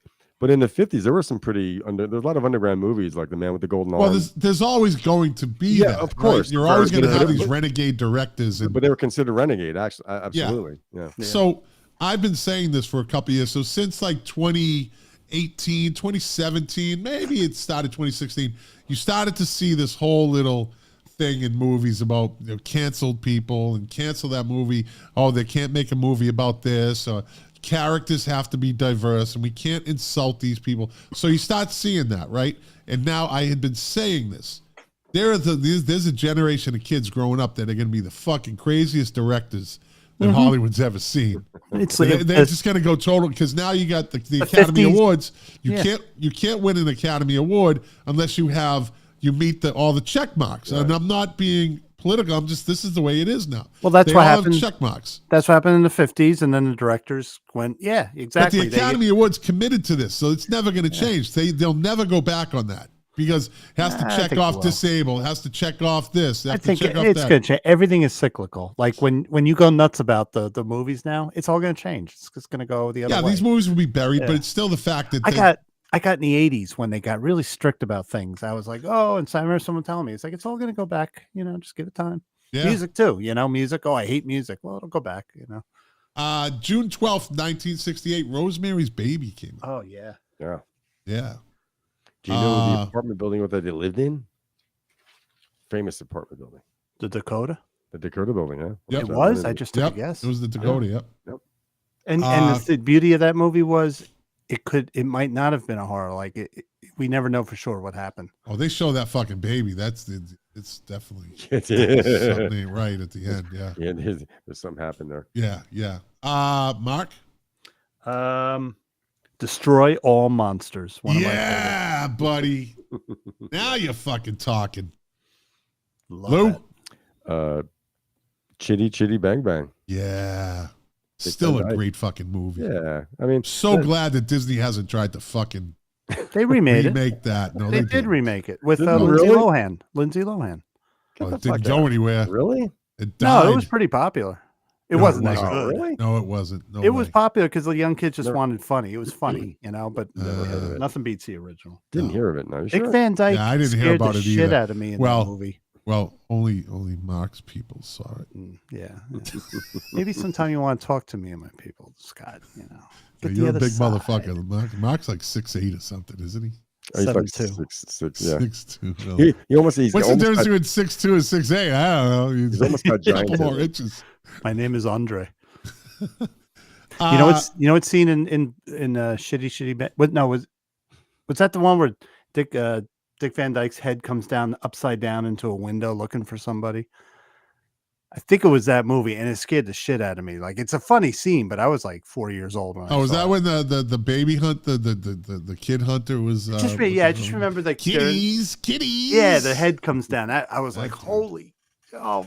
Kind of like in Jaws when the head comes out of the little porthole. When Yeah, that was the Roger jump is on scare. it. That was the big jump scare. That's August 3rd, jump scare. 1968, Hang 'em High came out. Yeah.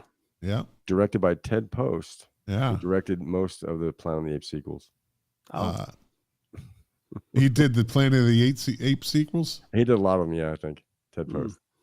All right, Mark, any more? Yeah. Where Eagles Dare, one of my favorites. Yeah, that's a good one. Yeah. That's a good one. Isn't Lou? James Mason in that? James Mason. Yeah, I think perhaps. so, yeah. Lou? Barbarella. Oh, yeah. Oh. She was hot But, in that yeah. movie. She was just fucking hot. That's all there was to it. Yep. She's not Bobby Gentry hot, but No. she was hot. No. September 26th. This came out in the UK first, but Oliver. Ah. Yeah. Yeah. Yep. With Oliver Reed. Reed. He played Appropriate. He played a fucking bad guy.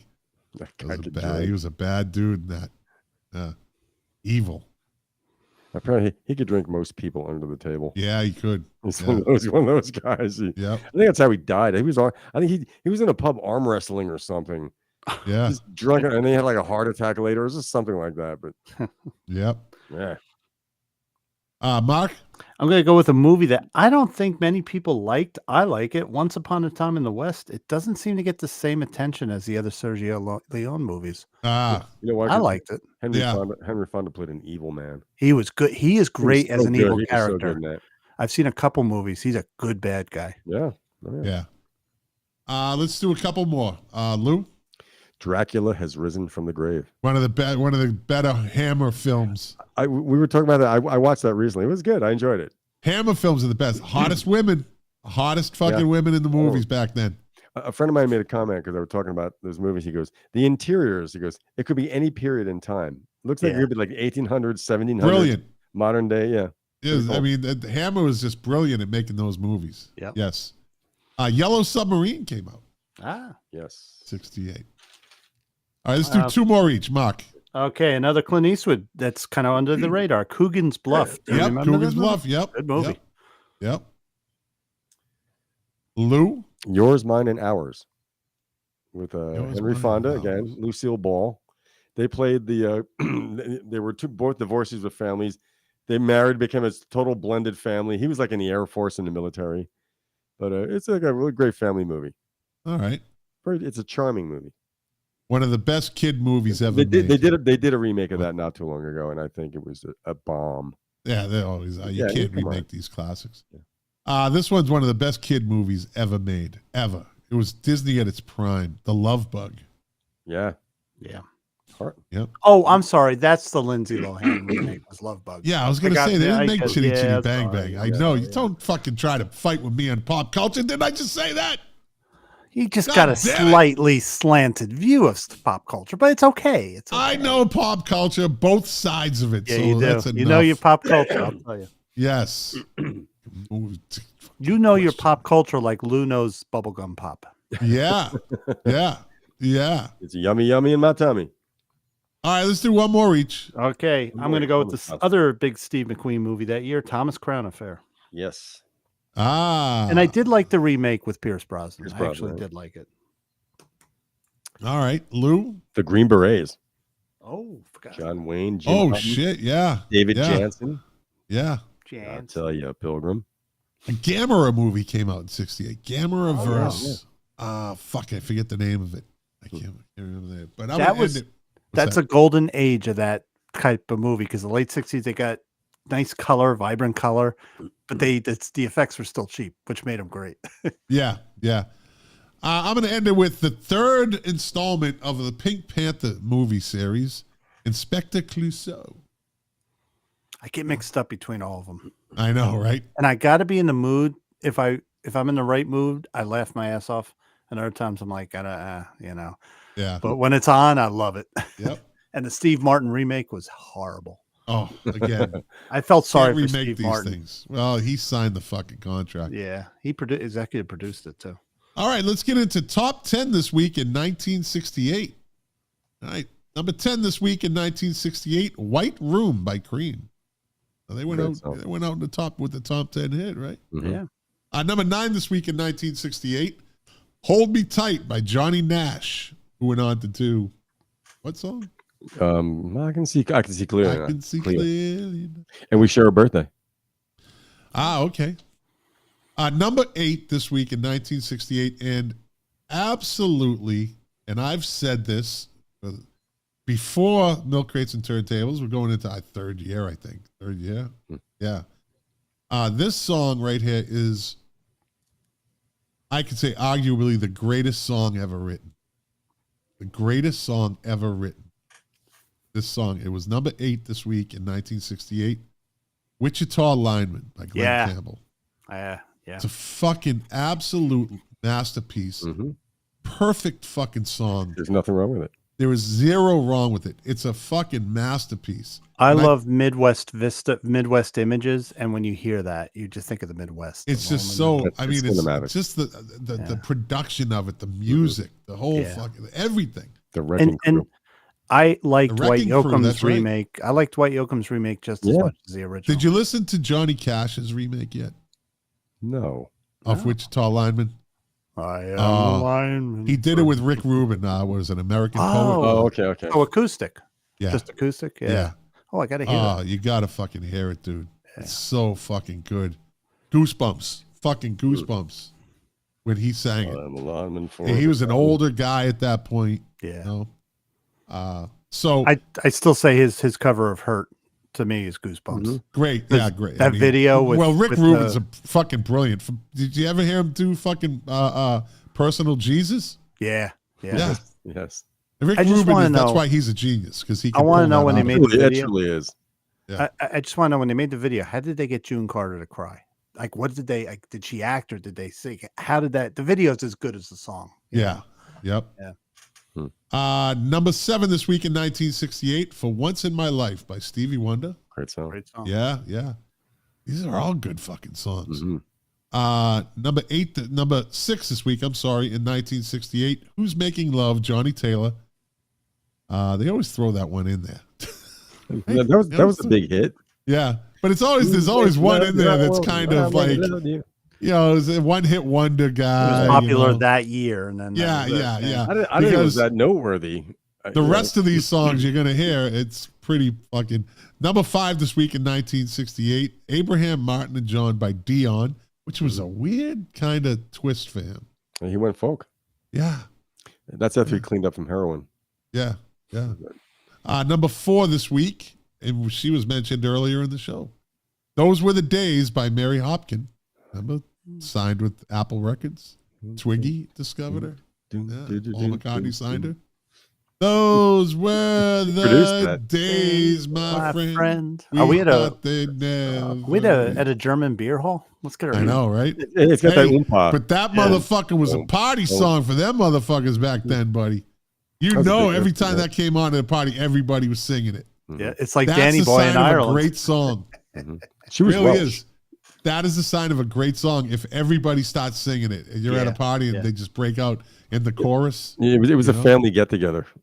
You lost that loving feeling. Everybody. That's like one of those, like military guys. All the guys I was with in the Philippines, that was a big deal, and they would all get together and start singing that. Number 3 this week in 1968 from their debut album, Steppenwolf's debut album, Magic Carpet Ride. It's a great song. Yep. Number 2 this week in 1968, the Beatles with Hey Jude. We mentioned this earlier. They flip-flop with the number one song in this week in 1968. Diana Ross and the Supremes with Love Child. Remember they were bumping each other off. So, yeah, that was this week. We're moving along this show, guys. Bob Kirkman beat you to Hey Jude. He put it up about 10 minutes ago. Fuck Dr. Porkchop. Fuck Hey. him. Hey, I can say that. You can. He's it's on your the payroll. show. He's on the payroll.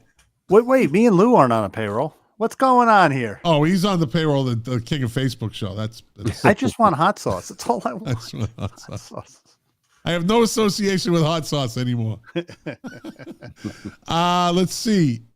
Let's get into we already did albums, right? Yeah.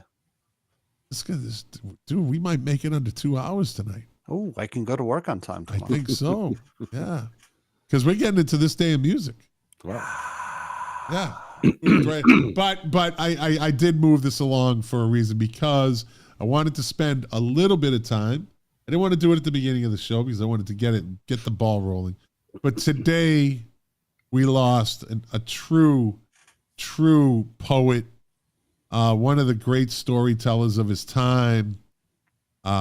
Just an absolute rare talent. Yeah. As unique an individual and unique a voice and a unique of talent that a man in music has ever possessed. It's hard to find somebody you could compare him to. Shane MacGowan from the Pogues, or the Pogue Mahones, passed away today. Yeah, that dude, I mean, put it all together, right? Dude's just not a good-looking guy, got the fucked up grill, right? But never changed it. And I'm not making fun of him because he stayed true to himself. Absolutely. He had all the money in the world to go and get everything fixed and whatever, but he stayed true to himself. Yeah. He was a true fucking rock star in his own right. A fucking legend in Ireland and England, right? Yeah. But I'd say more of Ireland, right? Because the Pogues were more of an Irish band, but they were made up of Celts and Scottish and Irish and English, but they represent, when you think of them, you think of Ireland, right? Yeah. Think of the Irish music, the storytellers. But this dude was just a fucking rare bird. Really was a rare bird. Played the piano. He was just. And that voice. So we talk about voices, right? Like, I don't know, if without music behind him, if you heard the guy singing, at first on the surface, you would think, "What the fuck is that?" Right? Yeah. But then if you listen to it, the raspiness of his voice, right? His tonal inflections, the way he sang, it was just fucking right from the heart. Like this guy there was not a fake bone in this dude's body. Passed away today from encephalitis, which is that's a motherfucker. Oh, yeah, encephalitis that's the inflammation of the brain. Yeah. Is that the same as what they call West Nile encephalitis? Is that the same? Well, encephalitis is encephalitis. Maybe West Nile has a different effect. That was what the mosquito. Yeah. Wow. Yeah. Greatest, arguably the greatest. My favorite, Jack's favorite. Christmas song of all time. You're the guys that introduced me to it. I never heard it before. Fairy Tale of New York. Yeah, it's a love story. It's a tragedy. A story of tragedy, of heartbreak, of failure. But there's hope. It always has hope all the way to the last. Like as much as the story goes on. And if I don't know if you've listened to it, Lou. No, I haven't heard it. Fairy Tale of New York. It's right to the end. He always hangs on to the hope. So I'm not going to get into what the story is, but Christy McCullough, who tragically died, she's the female lead in that song. She was married to what's his name from Brian Eno. She was married to Brian Eno. She died in a boating accident. Saved her child. Child fell over a boat. She jumped in the water. And a boat was coming their way. She kind of got him out of the way, and the fucking boat ran her over. Oh, yeah. She was a true talent that had the whole world in front of her, and it was cut short. But those two together make my favorite and one of the greatest Christmas songs ever. And if you've never listened to A Fairy Tale in New York, you don't know what you've been missing for all these years, because it's a true fucking Christmas classic. Yes. Absolutely. So go listen to it, Lou, tonight. I will. Put it in your playlist. I'm guaranteeing you're gonna think it's a home run. It's a fucking grand slam. Song's just a grand slam. I don't know anybody that doesn't like it. And so what has happened is, in this world that we live in today of political correctness and everybody's feelings being hurt and the cancel culture, a couple years ago they started the Twitter mob, who can give two shits about music. They just like complaining because there's a lyric in the song where she says the word faggot.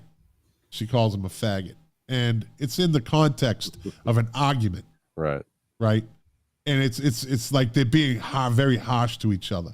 So it's not like it's meant in a singular way. It's just a boom right in your face. I'm gonna get not assaulting his sexuality. Yeah, I'm gonna get as deep on you as I can because I'm gonna hurt you, right? So this is kind of in the middle of the song, and they fucking all of a sudden it gets discovered that word is said, and we gotta cancel that song, and we can't and anybody that redid the song, remix song, always alters the words, just like Baby It's Cold Outside. They all get offended by that song too. But listen to A Fairy Tale of New York and the uncensored version and get the full context of how that played out in the song. These people just singled out one word and said, that's offensive. Hasn't been covered that much, and what do they replace? Yeah, it's been covered a few times. It varies. Like maggot? It's up to the artist. Yeah, they call him a bomb or whatever she wants to call him. A baguette. Yeah. So, rest in peace, Shane McGowan. Yeah. 65 years old. Young. Yep. They released 7 studio albums. He also had a lot of problems with drugs and alcohol. You know who one of his best friends was? Johnny Depp. Johnny Depp was one of his best friends. They hung out quite a bit. Depp hung out with great musicians. He certainly did. They had, he had their they respect. hung out with him because fucking Johnny Depp is just cool. And he doesn't give a fuck. Dude, he does what he wants. Cool. Yeah. Just fucking cool. All right, moving on. Let's see. On this day in 2021, Adele was number 1 on the UK chart with their 4th studio album, 30. That's another talented woman right there. Let me see. Its lead single, Easy on Me, topped the charts in 27 territories, while 30 was the world's best-selling album of 2021. Fuck. Wow. Selling a total of 5.5 million copies in less than 2 months of its release. That girl, she's... On this day in 2015, Sinead O'Connor was receiving medical treatment after a message about her taking an overdose was posted on her Facebook page. I remember this. Wow. I have taken an overdose. There is no other way to get respect, the post read. Now, there was a victim of cancel culture of the other side. Yeah. When I saw her get Christian booed, Coalition when I saw her get booed at Madison Square Garden at a Bob Dylan tribute, I'm like, what are you people doing? You're at a Bob Dylan. Yeah. What are you doing? Come on. Well, she was way ahead of her time, man. She predicted it. And then the shit hit the fan. The Catholic Church. Yeah. All right, it already hit the fan. She was just fucking putting the final icing on the cake. And she was in an orphanage, so she knew, firsthand. I wish she had been able to write an autobiography. Yeah. Well, on this day in 2015, former New Order bassist Peter Hook was suing his ex-bandmates for $3.5 million. Hook accused Bernard Sumner and Stephen and Gillian Morris of pillaging the pop group's assets after the 3 other band members set up a company without him to handle the band's income in 2011. Pillaging the pop group. Yeah. Let's see. On this day in 2012, Glenn Campbell played the very last live performance of his lifetime when he appeared at the Uptown Theater in Napa, California. Campbell revealed his Alzheimer's diagnosis to the public in 2011 and had set out on his goodbye tour as a way to say farewell to his fans. His daughter went with him. Did you see that documentary? I did. I did. could watch it. That was when amazing. he gets mad, he can't remember stuff, and that dude's not in the Rock and Roll Hall of Fame. Yeah. Just from being in the fucking Wrecking Crew and all the fucking music, these assholes will not put him in the Rock and Roll Hall of Fame, and that's a fucking tragedy. His pop singles alone. Yeah. I think he'll get in. It's just when. But it's just Well, like you special fucking category. put LL Cool J in before Glenn Campbell. You fucking kidding me? Even if it was some honor, he got an honor. You do. I mean, they're a bunch of fucking clowns. And Glenn Campbell can't go in with one of those special awards. It's got to be It's got to be a full blown. That's it. Yeah. Let's see. It'll happen when Oasis reunite and REM reunite. On this day in 2007. Yeah, I heard that. I got your text. Just ignore me. Yeah. During a Christie's rock and roll auction held at Rockefeller Plaza in New York City, a collection of 276 ticket stubs. I've read this before. I've done this day somewhere in the last 3 years. I think I've covered almost in 3 years. I don't know. We've covered a lot of days. I seem to get some repeats because a collection of 276 ticket stubs compiled by a rock journalist who covered many rock concerts at New York City venues sold for $2,000. The tickets included concerts by Jimi Hendrix, The Who, Rolling Stones, Frank Zappa, The Beach Boys, Pink Floyd, the Allman Brothers Band, Led Zeppelin, Neil Young, Fleetwood Mac, Grateful Dead, and Bruce Springsteen.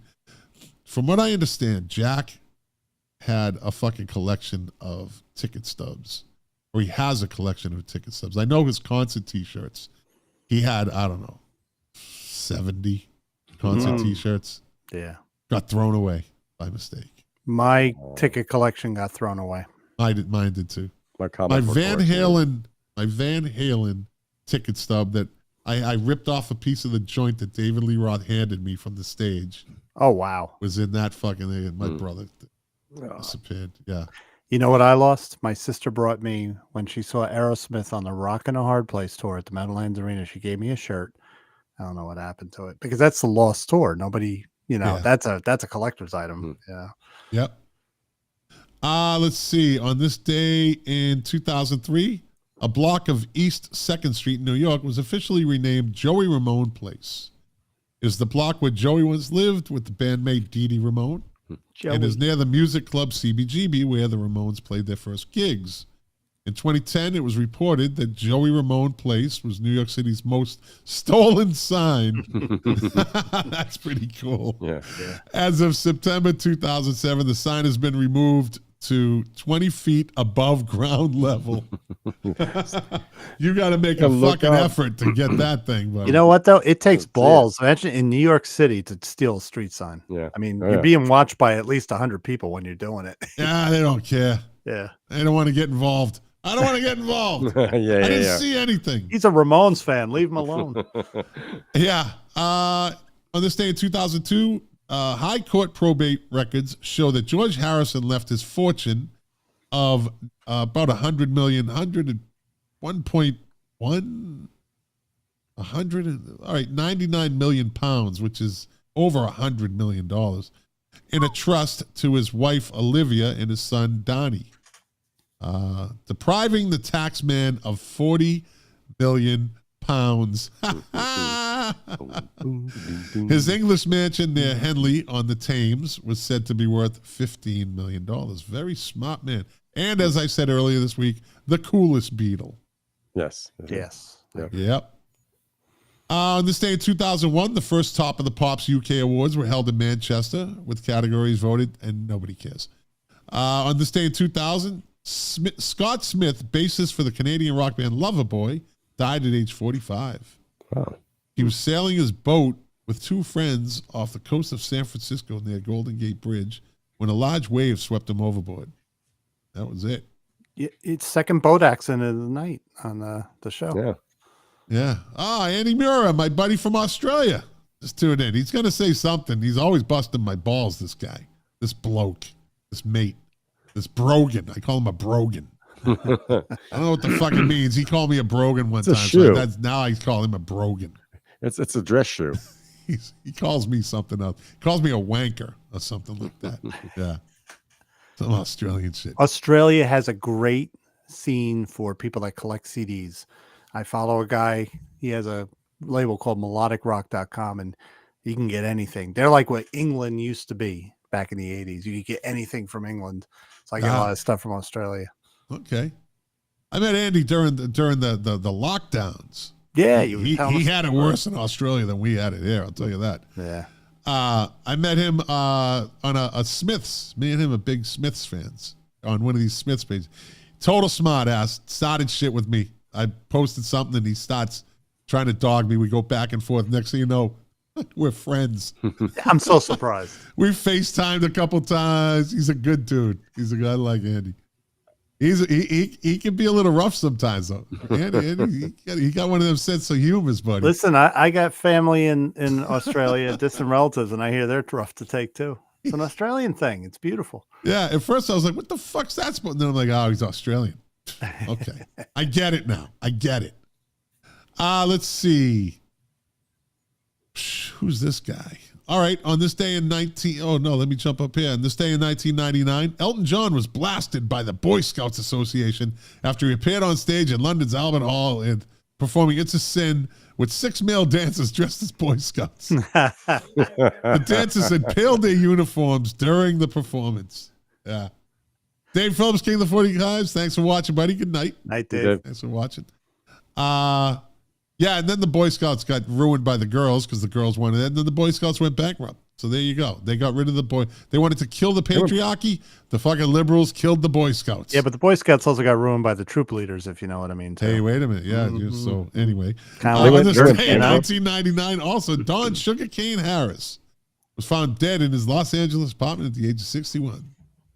The American guitarist and violinist was part of the 50s duo Don and Dewey. He also worked with Little Richard, John Mayall, Frank Zappa, John Lee Hooker, and Johnny Otis. Hey, Lou, you notice how he just drops liberal in there every so often? What? I didn't say that. What? Me? Get out of here, you. Stop making accusations. Right, I'm going to start doing this. Throw the red flag. Go. Every time I say it, he's going to click the button. Oh, Jesus. I got no sound effects here. On this day in 1996, Ice Cube obtained a restraining order to keep an obsessed fan away from him and his family. Cynthia Renee Collins was told to stop harassing the 26-year-old rapper and stay at least 100 feet from him because he didn't want to get sued because he probably would have beat her up. On this day in 1996, it's a sad day. It was a sad day on this day in 1996 for baby boomers. American singer and ukulele player Tiny Tim, whose real name was Herbert Kuhari, died from a heart attack on stage while playing his hit Tippy Toe Through the Tulips. I didn't know he died on stage. Yep, at a club in Minneapolis. And the one song that he's ever known for, he dies. Wow. So good for him. Listen, so he went out fucking doing what he loved, man. Yeah. You know? Was never in the best of shape. No, he wasn't. He was not. I don't think guy knew what a gym looked like. Nope. Sounds like me. Probably couldn't. I got this 4 Tiny chins Mark. here. Should we start calling him Tiny Mark? Tiny Schmitty. Tiny Schmitty. Let's see. On December 17th, 1969, he married Victoria May Budinger on The Tonight Show starring. I remember that. Yeah. The publicity stunt that attracted over 40 million viewers. He was a very good guest, by the way. He was very clever. Yes, he was funny. He knew how to play up the audience. Yes. He was a unique character, that dude. He was a true entertainer. I mean, they said novelty and stuff, but he had a hit with that. But he was all over the place. Though. Yeah, he that performed. Miss Vicky was his wife. Miss Vicky, yeah. Miss Vicky.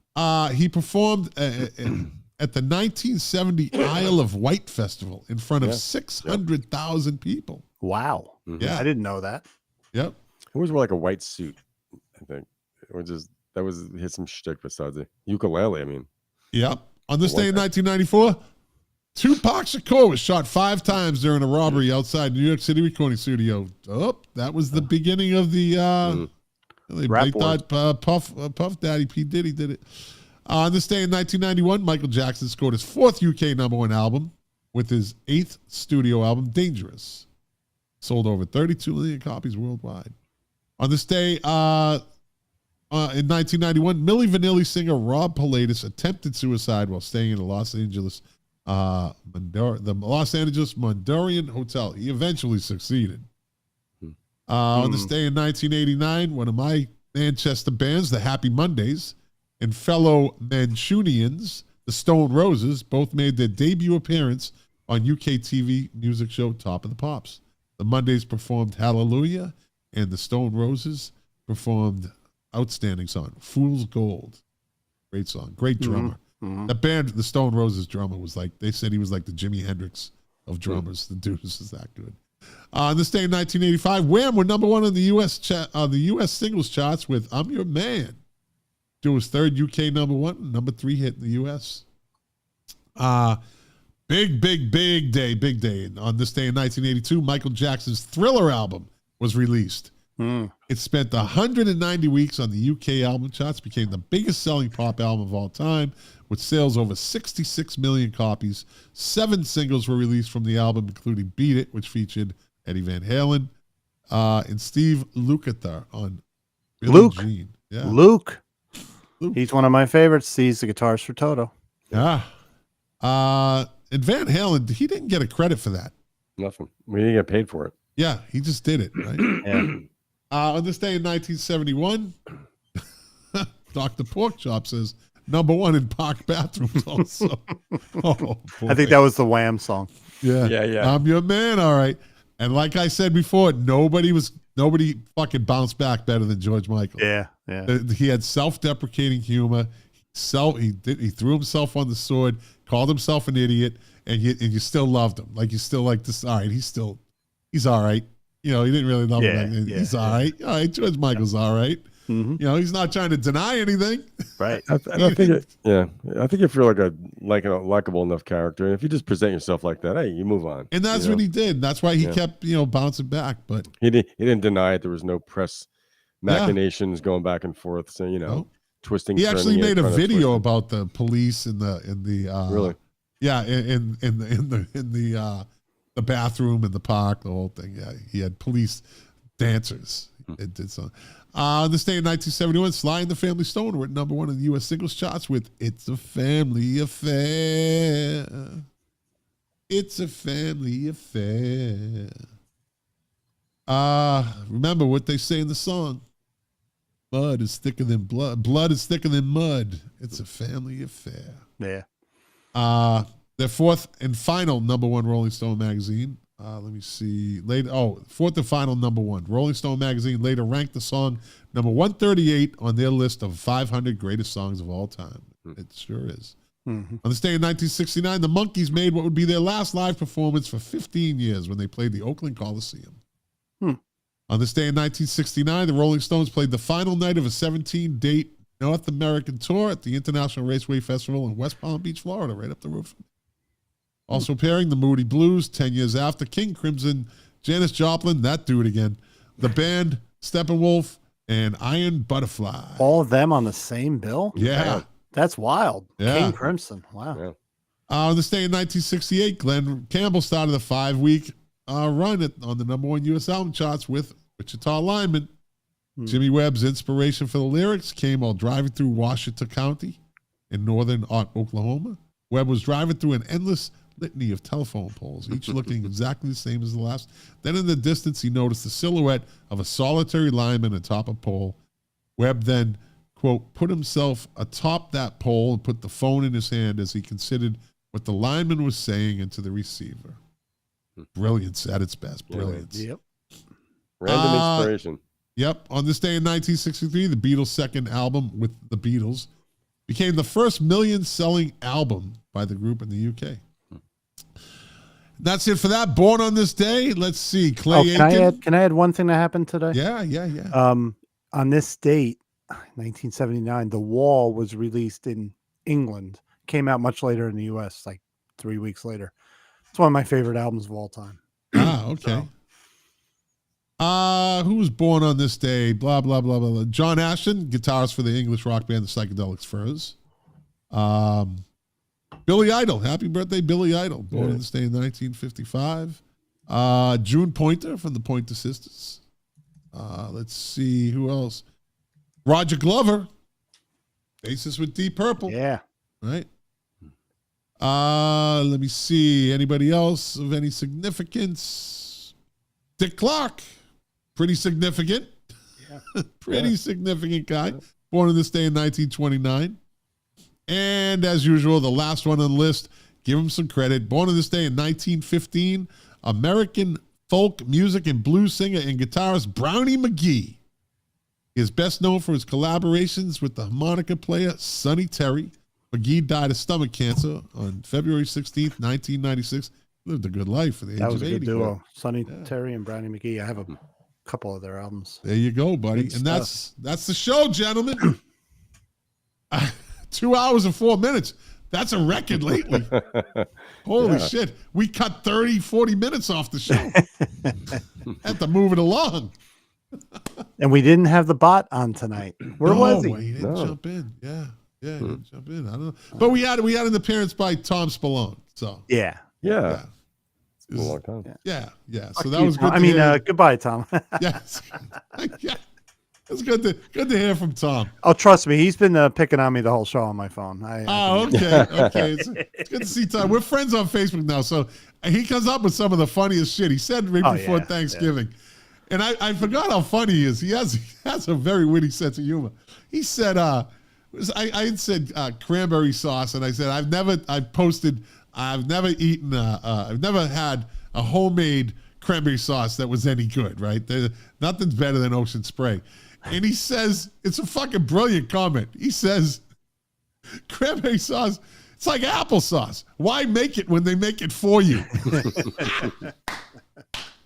That was fucking brilliant. And it makes all the sense in the world. Why make cranberry sauce? It's fucking already there. I've got the best applesauce recipe in the world. Well, I like applesauce, but I mean, how often do you make it? Yeah, I mean, come on. You want to get Tom going? Just say to him, if you ever talk to him, say, I went out to dinner last night. I had the best dinner. I ate at Olive Garden. Just say that. He will go off. He wants to destroy every Olive Garden in the country. Oh, my buddy, fucking on the King of Facebook show, Big Bubba, that motherfucker, Olive Garden is like his go-to. Like it's not real Italian. But he lives in Frederick, Maryland. So There you go. Myersville, Maryland. So well, not exactly the food mecca of the United States either. So, well, all right, gentlemen, let's wrap this up. Okay. As I always say, I always appreciate your time. I appreciate your knowledge, and most of all, I appreciate our friendship. Same here. I'm always grateful for you guys coming on the show. Bob Kirkman says Big Bubba murders breadsticks. He does. Yeah. And I want to thank everybody for watching, everybody for listening. If you like it, share it. If you didn't, well, thanks for listening for the last 2 hours and 7 minutes or watching. And as I always say, to quote my favorite artist, Morrissey, doing the show for you, the pleasure, the privilege is mine. We'll be back next Thursday, maybe. It's up to Lou. The next 3 Thursdays, I have rehearsals. So Wednesday? Wednesday's a possibility. I got to say, I'll let you know. All right. Maybe we might break a Friday show here and there. Friday might be easier. Yeah. I don't know if it's easier for Mark. You know what it is, Lou? It's like the Seinfeld episode when Jerry's not in the group and like George and Lane have to go kind of hang out and they don't really have much to. That's me and Scott. Scott doesn't know what to say to me. He needs you. It's not a show without you, Lou. Scott's very uncomfortable. He's like, so Mark. Just don't tell me to put my elbows on the table. 2-show Friday? Hey, we would have made it under 2 hours if I didn't tell that 10-minute show about me being sexually assaulted by a doctor. I think. Look, this is the new thing. It was longer than 10 minutes, wasn't it? I think. Do this every show. Yeah, really. So you got to give me fucking flashbacks. You know, Pink Floyd had like this. We're gonna do this. We're gonna do this. You better believe it. Every time we're gonna do it. You're like in the praying position. All right, gentlemen. I'm sure we'll be texting tomorrow and the next day and the next day. And everybody, again, we'll see you Maybe next Wednesday night, and maybe if we can't, it'll be me and Mark on Thursday. Maybe we'll try to bring somebody in. Who knows? Or Friday. I'm available Friday. We Yeah. might do a Friday. Who knows? Yeah. I'm not the professor. Lou knows everything. Yeah, Gotta have okay. fun. Yeah. Absolutely. Yeah. All right, gentlemen. All right, everybody.